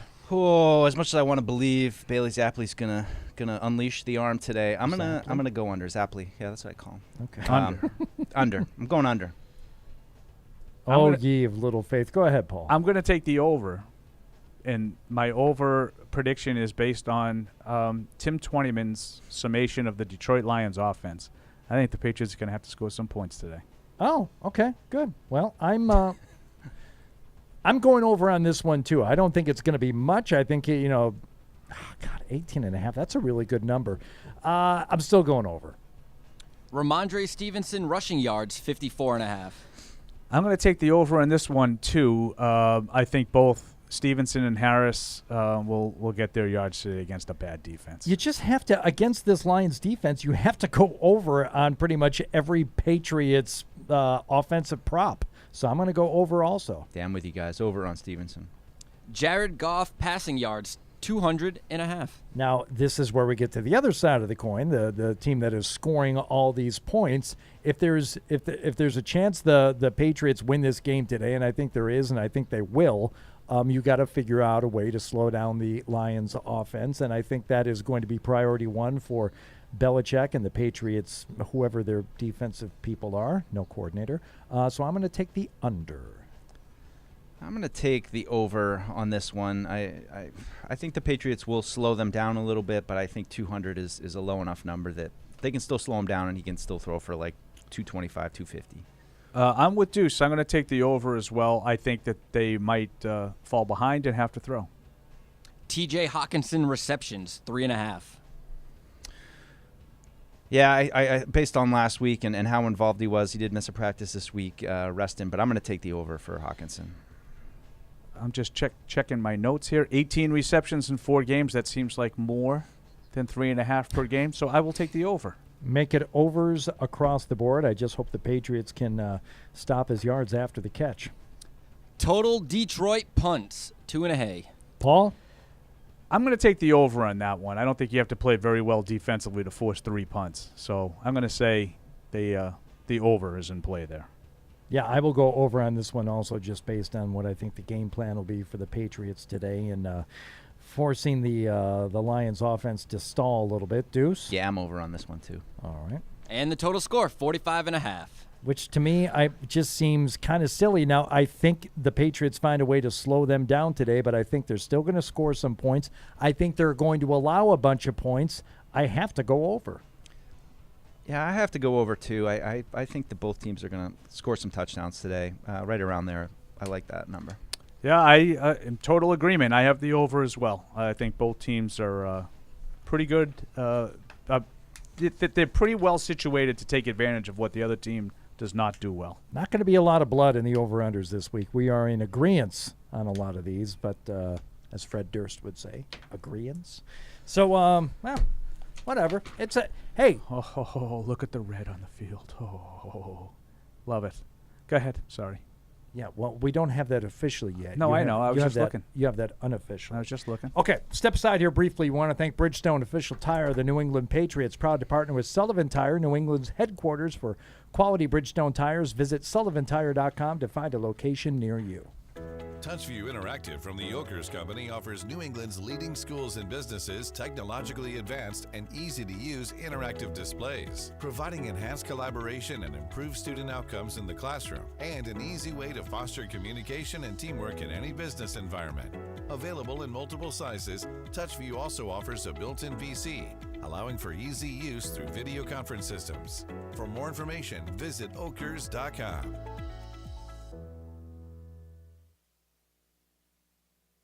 Action with DraftKings, the official daily fantasy partner of the New England Patriots. New customers can download the DraftKings app now and play free for millions in prizes using code PATS. That's code PATS, only at DraftKings. Minimum $5 deposit required. Eligibility restrictions apply. See DraftKings.com for details. Verizon, the network America relies on, and the official 5G network of the New England Patriots. Patriot Place is the region's #1 shopping, dining, and entertainment destination. Shop your favorites, including Vineyard Vines, Express, Olympia Sports, Petco, and more. Enjoy dining at one of our 19 restaurants, including 6 String Grill and Stage, Scorpion Bar, and Bar Louie. And don't forget about the entertainment. Explore your inner artist at Muse Paint Bar, watch a movie at Showcase Cinema Deluxe, or grab a controller and start gaming at Helix eSports. For a complete directory listing, please visit patriot-place.com. In sports, if you think joy only happens after you win, think again. Look at the world's most successful athletes like Serena Williams, Brooks Koepka, and Alex Morgan. They don't spend all their days grinding away. They take time to enjoy themselves, like getting together with friends over a Michelob Ultra, because they know that happiness is the key to winning, and that joy is the whole game, not just the end game. Michelob Ultra.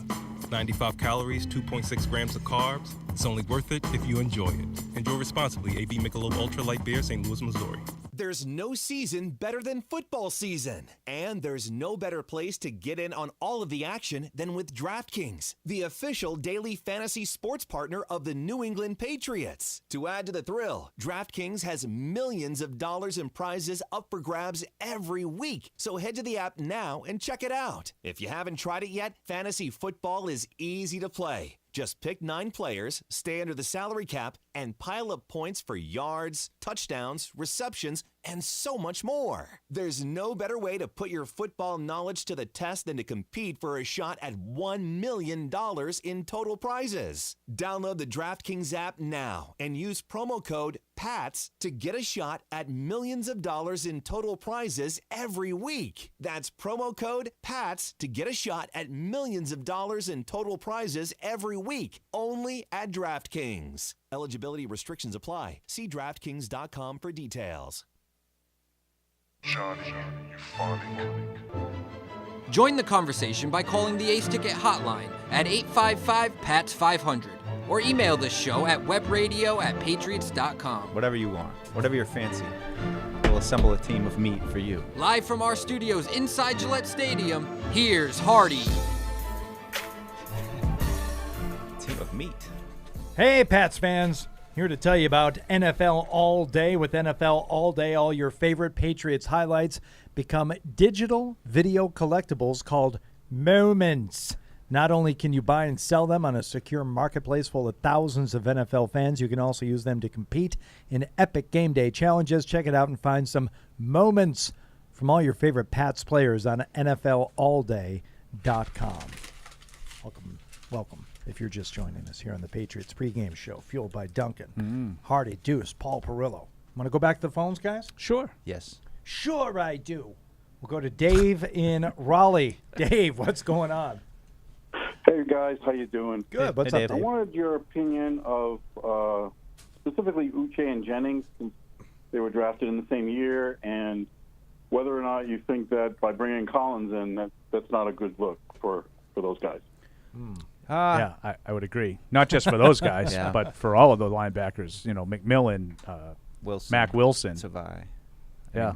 Yeah, I think Uche has kind of stayed what he was in college. He's a passing down rusher, and that's what they've kind of used him at. He just hasn't really been able to emerge as a off the ball, inside kind of every down guy, which is, I think, initially what you hope maybe he could be, as a guy that could play every down on, both inside and outside. I think Jennings was pretty good in the summer, but I think what you're learning with him is that he's, kind of the opposite of that. He's an early down edge defender. But I thought he showed some good pass rush this summer.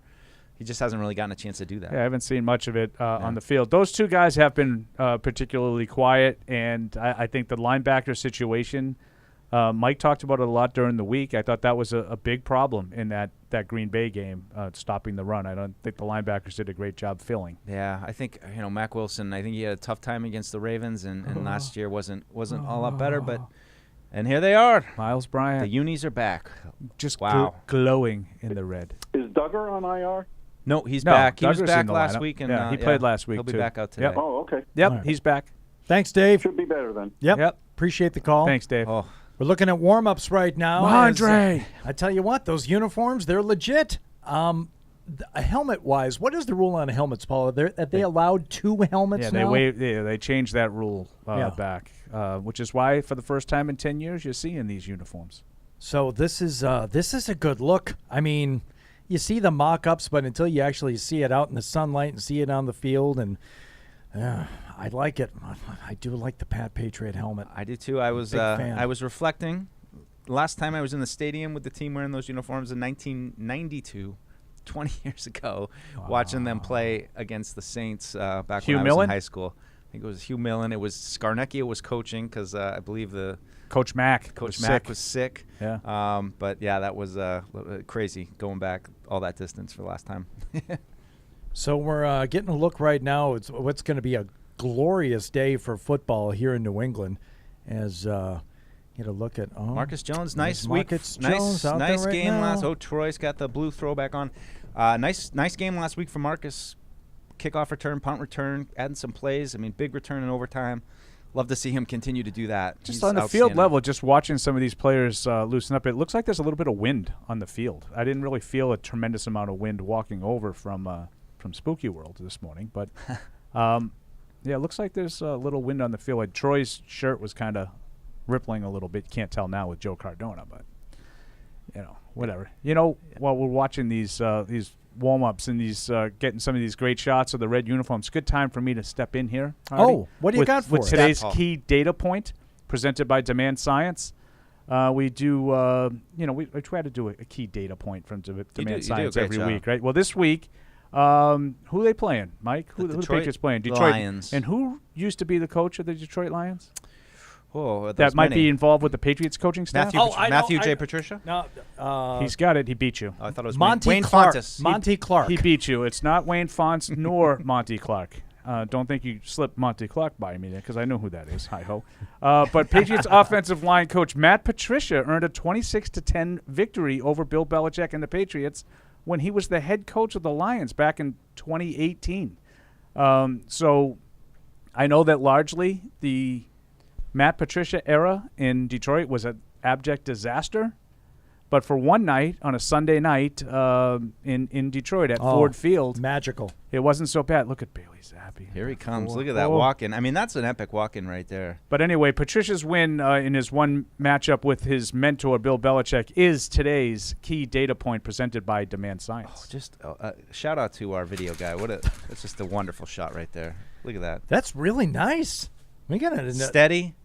I mean, is that a steady cam or you think they're due? I mean, he runs well onto the field. He does. Oh, Paul, you missed a call earlier. Should we tell him about this one? Sure. So one guy was particularly impressed with Zappi's ability to hand the ball off, and thought that that reaching hard was a reason for some run game success. So I did make that observation that I felt like, based on the pictures that we saw, that there looked to be a little wind on the field. Mike Reese evidently agrees. Well. He says when kicking to the open end of the stadium, Nick Folk was wide right on his final 2 attempts from 53 in his warm-up. A little bit of wind to navigate today. The ongoing construction also potentially could affect how the football travels in that direction. Something to keep an eye on. Something to keep an eye on. Ramondre. Yeah, these it's just fun seeing these uniforms back out there. Good memories, kind of. I was going to say, really not. I mean, I think it's more about, like, being a kid for me. And, I always remember going to the old stadium. And, this is the part as a kid that was always really fun. Seeing the players for the first time out there kind of warming up. They're right there, so close to you. You get a chance to kind of look at them without the stress of the game kicking in. And, I'm sure there's hopefully there's some kid fans in there right now getting the same experience. All right, we're going to go back to the phones here. We're going to talk with Christian in L.A. here on the Patriots Pregame Show, fueled by Dunkin. Christian, what's up? Hey, good afternoon, you guys. Hey. It's morning here, but it's afternoon for you guys. First off, I am absolutely in love with these throwback uniforms. It brings me back to my Steve Grogan days. That was when I first became a Patriots fan, so I'm in love with the throwback. On that, to the football side of it, I'm definitely excited to see Thornton. I hope we can do some of those sort of play-action rollouts where, they run right, Zappy rolls left, and Thornton comes screaming across the middle to catch and run, use his speed. On the opposite side of the ball, I'm kind of concerned that I don't think that Patricia and Judge have the acumen to scheme up the kind of win we should have over a basically last-place defensive team. So I want to hear you guys' thoughts about that. I do think Patricia might be a little emotional playing his old team. So can you guys touch on that? And then lastly, how the hell are we going to stop the run? Thanks, guys. Yeah. I think it's an underrated story this week. I think Patricia really wants to beat these guys bad, and I'm sure that there's many members of their organization that want to beat Patricia bad. It didn't end great there, but we'll see. I think there should be opportunities, but again, what are your expectations of anybody with a third string rookie quarterback? Yeah, in terms of the motivation part of it, what would you rather have? Like potentially an entire roster full of people that hated the guy who want to stick it to him, or a coach that's looking to dial up some plays against him? Yeah. And I think that Detroit's done probably a pretty good job of keeping that very praiseful out. Of them. That hasn't been an issue. Yep. Something tells me if Detroit pulls off the upset today and wins this game, you might hear some comments from some of those veterans that played for Patricia. I don't even know how many are still around, but there are some out there, and I think that they did a good job of keeping that out of the pregame narrative. Yeah. That was something I thought about maybe asking our Behind the Enemy Lines guest about, Tim Twentyman, but it's a delicate conversation, for him, as a DetroitLions.com guy, for us here. It's not a secret the way I think Patricia was received, and it kind of started early on during training camp, the way he was perceived in Detroit, and whether or not, how much of this really carries into today's game with, I don't think it's all that much. Patricia's been around the league and been in a couple of different situations, and does he feel like he was done wrong by the Lions? Do the Lions feel they were done wrong by Matt Patricia? It's kind of been going on in Detroit for a long, long time now. A history of coaches, players, organization underachieving, to put it kindly. Do they blame Matt Patricia for what went down while he was there? Yeah. Or is it just kind of like an institutional failing that happens with that team? And conversely, does Matt Patricia really blame Detroit for not sticking with him? Is there a lot of ill will between the two sides? No, there's always so much of that in any NFL game. I feel like next week Bill Belichick's got to play the Browns. Is he still mad at the faux Browns? And I don't know. But that would be funny. Bill, any extra motivation going against the Browns? They used to the real be Browns. The Browns. Yeah. Or do you still hate the Ravens with that Browns hate? Did that just carry over with the move to Baltimore? Yeah. Let's go to Melvin in Tennessee. Melvin, what's going on? What's up, y'all? What's going on? Hey, Melvin. Hey, Paul. Can you hear me? Yes, I can. One of my favorite things that you do is I like when callers call and they be like, "How are y'all doing?" And Deuce would be all energetic and, "Hey, I'm good," and then you go, "Hey, man." Yeah, it's true. I love what you do. We all have roles to fill. Yeah. Yep, and you do a very good job of it. I laugh every but time. Melvin, he not only does it with how you doing, it's like, you know what? I really thought the receivers had a great day today. And said, yeah, absolutely. And Paul go, Oh, I don't know That's if a I good do one, it. too. That's different. I don't You do slip that. it in, Paul. You don't think we hear you, but we do. I do. I definitely do what Melvin's saying about how you doing, and it's usually great. And Thanks. I go, man. About balance. You've done it with. Okay. But I don't necessarily do it on player performances. Okay, but not on player performances. If How a guy about- played great. How about if wow, that was a really, really tough Lions offense that the Patriots were able to slow down today. That might give you a. Yeah, you do it, Paul. I'm telling you, you do. I think if I don't think you know it. I will say that I do like I don't think the Patriots played great defense last week against Green Bay. I certainly don't think they played even passable defense against Baltimore. I think a lot of fans were calling the defense was great. First half, it was great. Yeah, they were really good in the first half. There's more to the game than just a half. And they weren't good in the first half against Baltimore when they gave up 14 points. Right. Like the Green Bay game, the defense was excellent in the first half, and then terrible in the second half. All right, Melvin. Paul is selective with his. Okay, all right, we got that covered. What else? What do you have on today's game, Melvin? Quickly, I think you all touched on a lot of it. I think you have to score some points. Obviously, Detroit moves the ball, so I think important part of this game is trying to win how the Patriots normally win. You got to start fast and call the games on your terms and don't turn over the ball. Obviously, that's one of those things. I saw St. Brown is playing. He's good. He's a good receiver that they can find multiple ways to get the ball in his hands. So him coming back, even adds to their ability to score points. So you're going to have to, like I said, you could probably need north of 25 points to beat Detroit. So we'll see if they can do that with that third-string quarterback. But it's a little – I don't feel great about saying that, but I think that's what you're going to need to beat them. But that's all I got. All right. Thanks, Melvin. Thanks, Melvin. Yeah, I'm curious to see what St. Brown has, too. It kind of seems like this is a rush a guy back kind of situation. Like all of a sudden he's at practice on Friday, and then he plays. Let's see how effective he is. But if he's close to right, he impacts the game.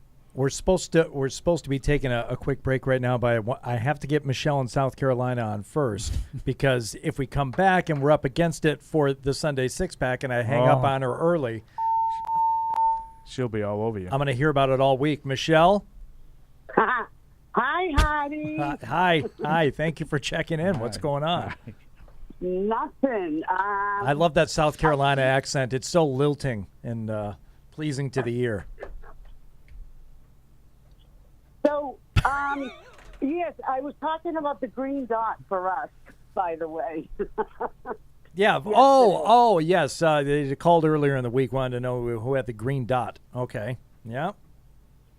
So, about Jamie Collins coming back, is he going to be playing a lot? Because I like the idea. I love him. Not today. He's on the practice squad, so he's not elevated for today. Yeah, so right. not yet. And I'm also looking at the Cannon situation. Is Wynn going to be out most of the game? We don't know, but Cannon. Yeah, we don't know yet how the personnel is going to be used up front. Okay. Well, I also like the fact that Myers is back, so he can play more of a slot game. Yeah. But you guys were also talking about oh my God, my dog. We're also going to have a problem. We may have a problem stopping their run too. I mean, I know they're like 32nd in stopping the run or something like that, but we are also 26th in stopping the run, I think. So, and also we are like 26 in pass defense. So I'd like to know what you guys think, how they're going to have the coverage in passing, and is Mills going to be okay to play most of the game today? And that's it. Okay, and Michelle. I got the Pats winning by 10. All right, good. Go take care of those dogs. Sounds like they've got some kind of situation going on in there. Roof. I mean, it's all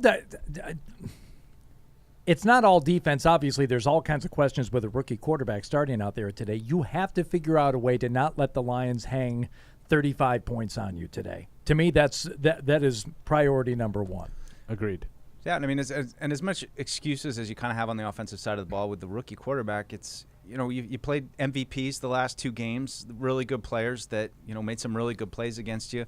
Jared Goff isn't that level of a player. This is a good offense. So I think this is a little bit of a proving ground for this defense, especially given the situation. They know going in, you got Bailey Zappi. He's probably not going to put up 30-plus. So, this, I think we will learn something about the defense today, and we'll see how much St. Brown is able to contribute. But, I agree with stopping Jamal Williams, stopping that run, and playing stout up front and not, getting off the field on third down once you're able to get to that down it's going to be huge. All right, let's step aside here. We'll come back. We got the Sunday six-pack. We'll talk with Bob, who's in Ireland, take another call or two, get some emails. All of it coming up. We want to thank the Massachusetts Office of Travel and Tourism. Great memories are made in Massachusetts, no matter how you choose to make them, indoors or outdoors, scenic views or city vibes, solo or family style, whatever moves you, whatever the season. Plan your perfect Massachusetts getaway at visitma.com. TouchView Interactive from the Yokers Company offers New England's leading schools and businesses technologically advanced and easy-to-use interactive displays, providing enhanced collaboration and improved student outcomes in the classroom, and an easy way to foster communication and teamwork in any business environment. Available in multiple sizes, TouchView also offers a built-in VC, allowing for easy use through video conference systems. For more information, visit okers.com.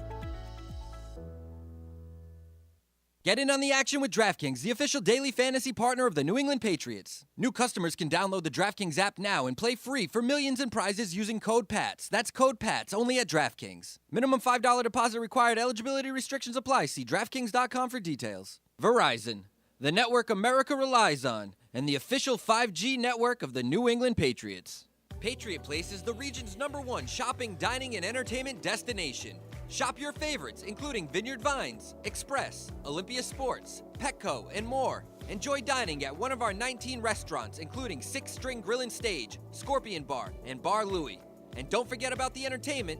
Explore your inner artist at Muse Paint Bar, watch a movie at Showcase Cinema Deluxe, or grab a controller and start gaming at Helix eSports. For a complete directory listing, please visit patriot-place.com. In sports, if you think joy only happens after you win, think again. Look at the world's most successful athletes like Serena Williams, Brooks Koepka, and Alex Morgan. They don't spend all their days grinding away. They take time to enjoy themselves, like getting together with friends over a Michelob Ultra, because they know that happiness is the key to winning, and that joy is the whole game, not just the end game. Michelob Ultra. 95 calories, 2.6 grams of carbs. It's only worth it if you enjoy it. Enjoy responsibly. AB Michelob Ultra Light Beer, St. Louis, Missouri. There's no season better than football season. And there's no better place to get in on all of the action than with DraftKings, the official daily fantasy sports partner of the New England Patriots. To add to the thrill, DraftKings has millions of dollars in prizes up for grabs every week. So head to the app now and check it out. If you haven't tried it yet, fantasy football is easy to play. Just pick 9 players, stay under the salary cap, and pile up points for yards, touchdowns, receptions, and so much more. There's no better way to put your football knowledge to the test than to compete for a shot at $1 million in total prizes. Download the DraftKings app now and use promo code PATS to get a shot at millions of dollars in total prizes every week. That's promo code PATS to get a shot at millions of dollars in total prizes every week, only at DraftKings. Eligibility restrictions apply. See DraftKings.com for details. Johnny, you funny. Join the conversation by calling the Ace Ticket hotline at 855-PATS-500 or email the show at webradio@patriots.com. The boss is no good at this. You know who is?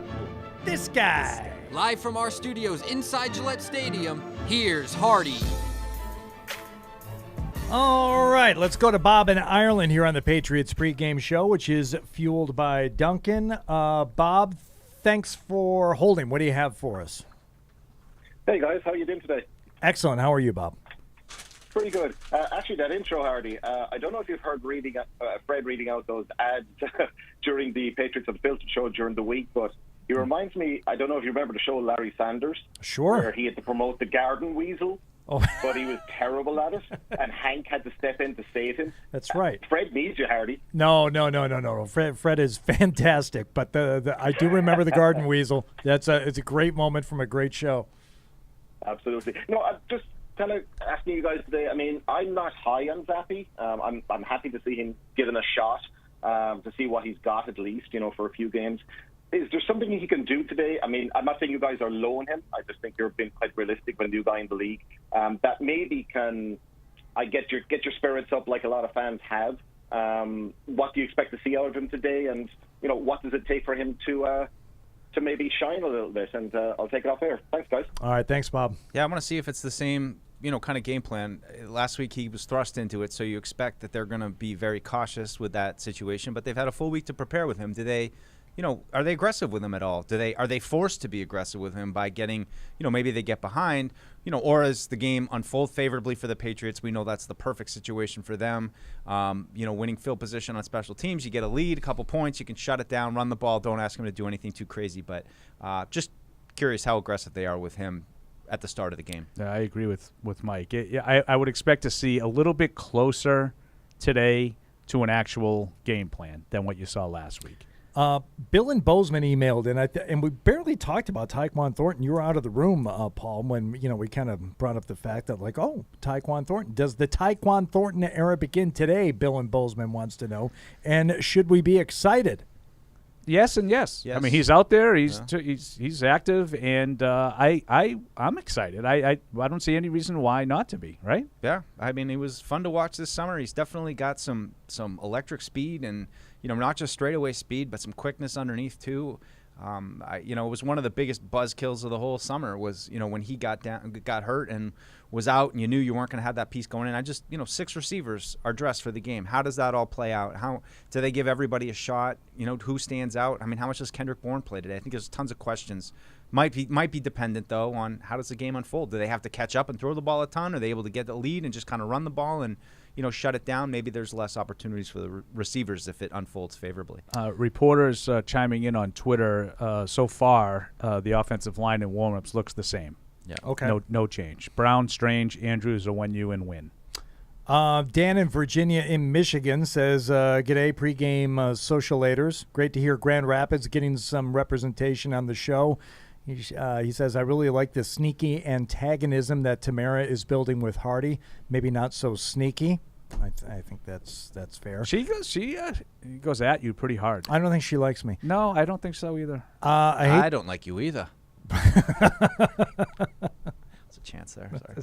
Had to strike. No, let Deuce have his Star Wars reference, and we just all kind of move on. I hate to sound negative, and I tried to think how to phrase this in a positive way, but couldn't. Which error is more likely to get committed today and be a key problem? The coaches played too conservative with Zappe, or Zappe doesn't know his limitations and plays too aggressively. All right, so the more likely, let's say both those things happen today, or either one is going to happen. Which is more likely, that they play too conservative with Zappe or he plays too aggressively? I would say it's the former. I kind of lean to the latter. I just don't know if they're going to let him get in trouble. If they have to get him in trouble, then he could get in trouble. Like if they get behind and they have to throw. But I don't. It's hard time seeing them being like, well, they just keep handing the ball off, and Detroit scores a touchdown. Keep handing the ball off, Detroit, and you get down, and I don't know. It's hard to see that them not letting him. If I they agree have with to. you. The only way that I think he gets in real trouble in this game is if they fall behind and then they have to do it. Then I think he could be in trouble. Right. Which otherwise they'll protect him. And the Lions will show you something today, but how many times are they actually going to blitz and actually apply real pressure and have him scrambling? And what is playing too aggressively? He's rolling right and trying to throw, back across the field the other way. Like the Lions defense isn't good enough to force that many bad mistakes. Even if he were to play aggressive, I think it's more likely if the Patriots do fall behind or something like that happens, we could be sitting here and saying, why didn't they let Zappe throw it a little bit more? It's the Lions. Their defense stinks. Yeah. They should have tried more offensively. So I think that's more likely. Yeah. It's we'll see. I mean, everybody's got a plan until they get punched in the face. I mean, I'm sure they have something they want to do, but these first few possessions of the game, that's going to determine a lot of how it goes and what they're able to do. Let's go. Gone final in London, by the way. The New York Football Giants, 27-22. Over the Packers. Beat the Packers. So that's a win-win. That's a win. Not an Isaiah win. It's a win. Lucas in Canada, what's up? Oh, hey, guys. I was just asking about just after last week and having a run defense kind of diced up at times. It kind of brought me back to the offseason there, and specifically Bill Belichick's comments on Devon Godchaux being somewhat of the best nose tackle in the league. I was just wondering what you guys we're thinking of Devon at this time and his performance so far. It's funny because I don't even think he's the best nose tackle on the Patriots right now. I think he's good, and I don't mean it as a shot. I think he's a good player. I just think he's more effective when they put him out on the side and they have Carl Davis on the nose. That was, last week felt like one of the changes they did. But I think he's pretty good. Those comments aside, I don't know if he's the best in the league, but he's good. He's gonna have to be real good today, and I would say Barmore too. And if he's gonna play more without Lawrence Guy in there, he's got to be better against the run. But that whole group, it's gonna have a big spotlight on them today with this rushing attack. It's like a few years ago when Dave Grohl won Best Guitarist in some magazine's readers poll, and they asked him for a comment. He said, "Best Guitarist. I'm not even the best guitarist in Foo Fighters. How can I be the best guitarist? Thank you, but no thanks." You want to do the six-pack? Let's do it. This is the Sunday six-pack, so kick back and listen to my position. I'm itching to get the picks back. You better bring a big stack. Get it mixed, Jack. I came to win it, yeah, this is the Sunday six-pack. All right. Love that. My man Dan, he kills it. It was fantastic. Little Public Enemy vibe with the siren. With the sirens. Careful if you're listening to that in the car. You got the podcast going, you're driving. Yeah, you might be getting pulled over and not even know it. Last week it was a Chuckles 5-pack. So what happened last week? Mike, 4-1. Hardy and Paul, 3-2. Bringing the season totals to Paul, 15-8. Hardy, 11-12. Mike, 9-14. It's a big week for Dussault, but still suckling hind teeth. Still. And I will say, you go 0-6, you follow it up with a 4-1. Especially bounce back. That's good. That's good response to adversity, Mike. Fantastic. Good job by you. That. Well done. Thank well you. done. Tried hard. All right, so we got a full slate of games for the Sunday six-pack. What do we got here? Starting with some 1 p.m. games, the 1-3 Steelers at the 3-1 Buffalo Bills. Buffalo -14. Kenny Two Gloves getting his first start. I went with Pittsburgh earlier this week, but I don't know what I was thinking. I'm going to go Buffalo here. I think they cover. Yeah, I will take Buffalo as well, and they are missing, again, a ton of personnel in this game today. I just don't have much faith in the Steelers to keep up offensively. I don't either, but I cannot lay 14 points. I can't do it. I don't care if it's Pickett. I don't care if it is. Buffalo has shown some, let's just say some imperfections to the point where I'm not laying 14 points even to the Steelers, so I'll take Pittsburgh. The 2-2 Los Angeles Chargers at the 2-2 Cleveland Browns, LAC -1. This is a tough one. I'm going to take the LAC on the road. Another team with just an incredible amount of personnel losses early in the season. A lot of top players are out. Slater, Keenan Allen, Bosa. They're just missing a lot of really important guys. But I'm going to take them on the road against Jacoby Brissett. I just don't have a lot of faith in that offense for Cleveland.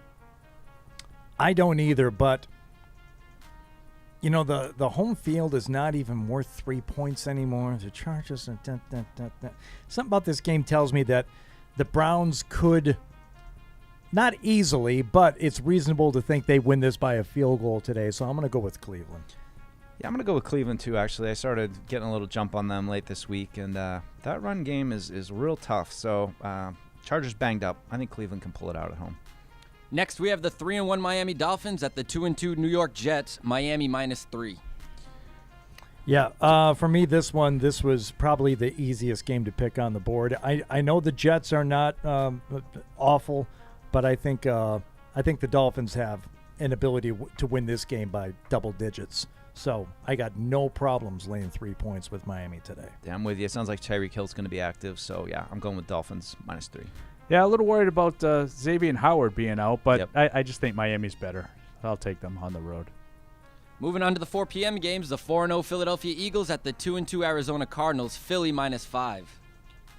Yeah, I can't quite figure out the Cardinals. I just think they're not quite getting it done right now. I'm going to go with the Eagles on the road. I'm going to take the points. I'm going to take the Cardinals. I agree with Mike. I don't know. I mean, they're not as bad as they've looked. The Cardinals. They haven't played well really in any game. But I'm going to take the points here. I think Philadelphia is due for a letdown at some point. Yeah, I just don't know if that letdown comes against Arizona. We were having a discussion about close to irrelevant teams earlier in the week, and the most, irrelevant sports teams and NFL teams. Cardinals are in the conversation in terms of relevancy. Like, what are they really doing? Who cares what they're doing? Just like little quarterback running around aimlessly. What are we doing? So you're taking you're going taking the Cardinals points. plus 5. I think Philly will win the game, but I'm taking the points. Yeah, I can't do it. I'm going with Deuce. I'm going to take the Eagles. I'll lay the 5. Sunday Night Football, the 2-2 Cincinnati Bengals at the 2-2 Baltimore Ravens. Baltimore -3. Go ahead, Paul. I will take the Ravens to finally figure out what is causing them to lose these games at home, and they post a tough, hard-fought AFC North victory. Yeah, I am not going against Harbaugh, Lamar Jackson, and the Ravens at home in a prime time. I will take Baltimore. Yeah, I'm going to roll the dice on this one and take Joe Burrow on the road, and I'll take those points. This is just trying to move up from a little from bit. behind. I think that's a kind of a toss-up game Hind anyway. teat. So yes, hind teat. Yes, it is. And finally, the 1-3 Detroit Lions at the 1-3 New England Patriots. New England -3.5. Okay. This is it. This is it. We finally did it. I like the Patriots today. I do believe points will be scored, but on both sides of the ball, even with Bailey Zappi, I believe the Patriots get a win today, 28-21. I like it, Hardy. I'm in the same neighborhood. I was going to say 27-23 Patriots. I look just for a good game out of the defense, try to slow them down a little bit, and just be opportunistic, get the points any way you can. Deuce has my exact score. Oh. Prediction, 27-23. I think the defense does just enough to slow Detroit down. Doesn't allow them up around 35 where they've been for the most part. I think it's more like the Minnesota game where it's 24 or so. I think they kick some field goals rather than touchdowns. Maybe that red zone defense, I think, is maybe a little tired of hearing how ineffective they've been. Yeah. I think the last 8 trips have all been touchdowns. The only stop in the red zone was a kneel down at the end of overtime to set up the game-winning field goal. Just enough defense today to help Bailey Zappi. I think the key is Patriots need to get a lead and play from in front. We're all picking the Pats. We're all on the Patriots. We're all on the Patriots, and we're all going over, which to me, that over number, you look at the 44.5, I think is the total on this game today. The Lions are averaging 35 70 points scored and allowing 35.3. Yeah, right. By themselves, the Lions can push this over just based on what they've done this year. But I understand, it has nothing to do with who's going to score, win by home, how many. It's betting, it's lines, but I've loved the over on this one ever since it came out. Email here from Chad in Atlanta, wanting to know if Mac is going to be on the sideline. Mac's not going to be on the sideline today. No. I don't think so. I don't think that makes a lot of sense to have him on his feet all day. Right. In all seriousness, I'm not trying to be dramatic. Like, why would you want him standing up for 3 hours? A cold tub, if anything. And maybe, I suppose maybe he could be like sitting on the bench. Maybe he might be able to help. Like Hannibal Lecter, wheel him out, All right. Like, you two guys, I was trying to be serious for a second. No, I'm with you. Maybe he could help Bailey Zappi, by being with him on the bench, sitting down. Chad wants to know. Yeah. Helping the quarterback groups, giving it input like a lot of quarterbacks do. Stand there with a clipboard. You're not going to have Brian Hoyer. I don't think he'll be around. I mean, that sounds. That's a good point. Bad, that's a good point. Yeah. From what I heard on Hoyer earlier this week, that it was not just we'll put you on the IR and see how it's going. He was concussed. Yeah, he was. Oh concussed. God, he was definitely concussed. I mean, the fact that they're putting him on IR tells me that it was a significant concussion. That's too bad. So anyway, the notion that Mac could be back next week, I don't love the way he looked in the footage that we saw, but it was certainly better than a week ago Friday when he was just had his feet in cement and just they wouldn't even let him behind the net. Like you couldn't even. It looked like he was in a cage out there. Yeah, moving around a little bit, trotting around a little bit, and look, if you don't want the conversation or they think it's silly, Bill Belichick is no one to blame but himself for 2 weeks ago saying it's day by day, and he's gotten so much better already and blah, blah, blah. So people are going to keep, harping on this. Well, is he coming back? Is he coming back? And I think there is a possibility that we see him next week. Paul, I don't think you think that's... I think there's a possibility, yeah. I just would have to see him look a lot better than he looked the last time I saw him. Do you think that there's a point if he misses 4 games that all of a sudden we all kind of say, what the hell? Why wouldn't you just put him on IR? Yeah. Yeah, I mean, because I think that it's hard to – I mean, I would assume that when they made the decision not to do it, they did so thinking they didn't think you would have to miss more than 4 games. Right. So, sometimes things change. I don't know. But, we're not even close to that yet. It's only 2 weeks. So he could not play next week and still play the week after, and it's still better off that he wasn't on IR. All right, final thoughts before we get out of here and go watch the Patriots take on the Lions. Deuce. I'm bracing for a crazy game. I think there's going to be all kinds of little twists and turns in this one, and most of all, just excited to get up the press box, see the red uniforms out there, see the field, all that. I'm excited for that stuff. See the shirts. I have intrigue about how the offense looks with Bailey Zappi as opposed to last week. Do they let him run an offense, or do they have him hand the ball off every play? I'm going to have the binoculars trained on Dan Campbell. I want to see what up downs. I think we could see a lot. We could have an entertaining football game here today with a lot of points scored. Or is this the week that the Lions run into a coach and a defense that can actually stop them, and hopefully they haven't figured out a way to stop any offense. We'll find out and we'll talk about it. We hope you'll join us for the post-game show. Thanks for listening and watching. Thank you for downloading this podcast. Subscribe on Apple, Google Play, and everywhere else you listen. Like the show? Please rate and review us. Listener comments and ratings help keep us high in the podcast rankings so new listeners can find us. Be sure to check Patriots.com for more news and more podcasts.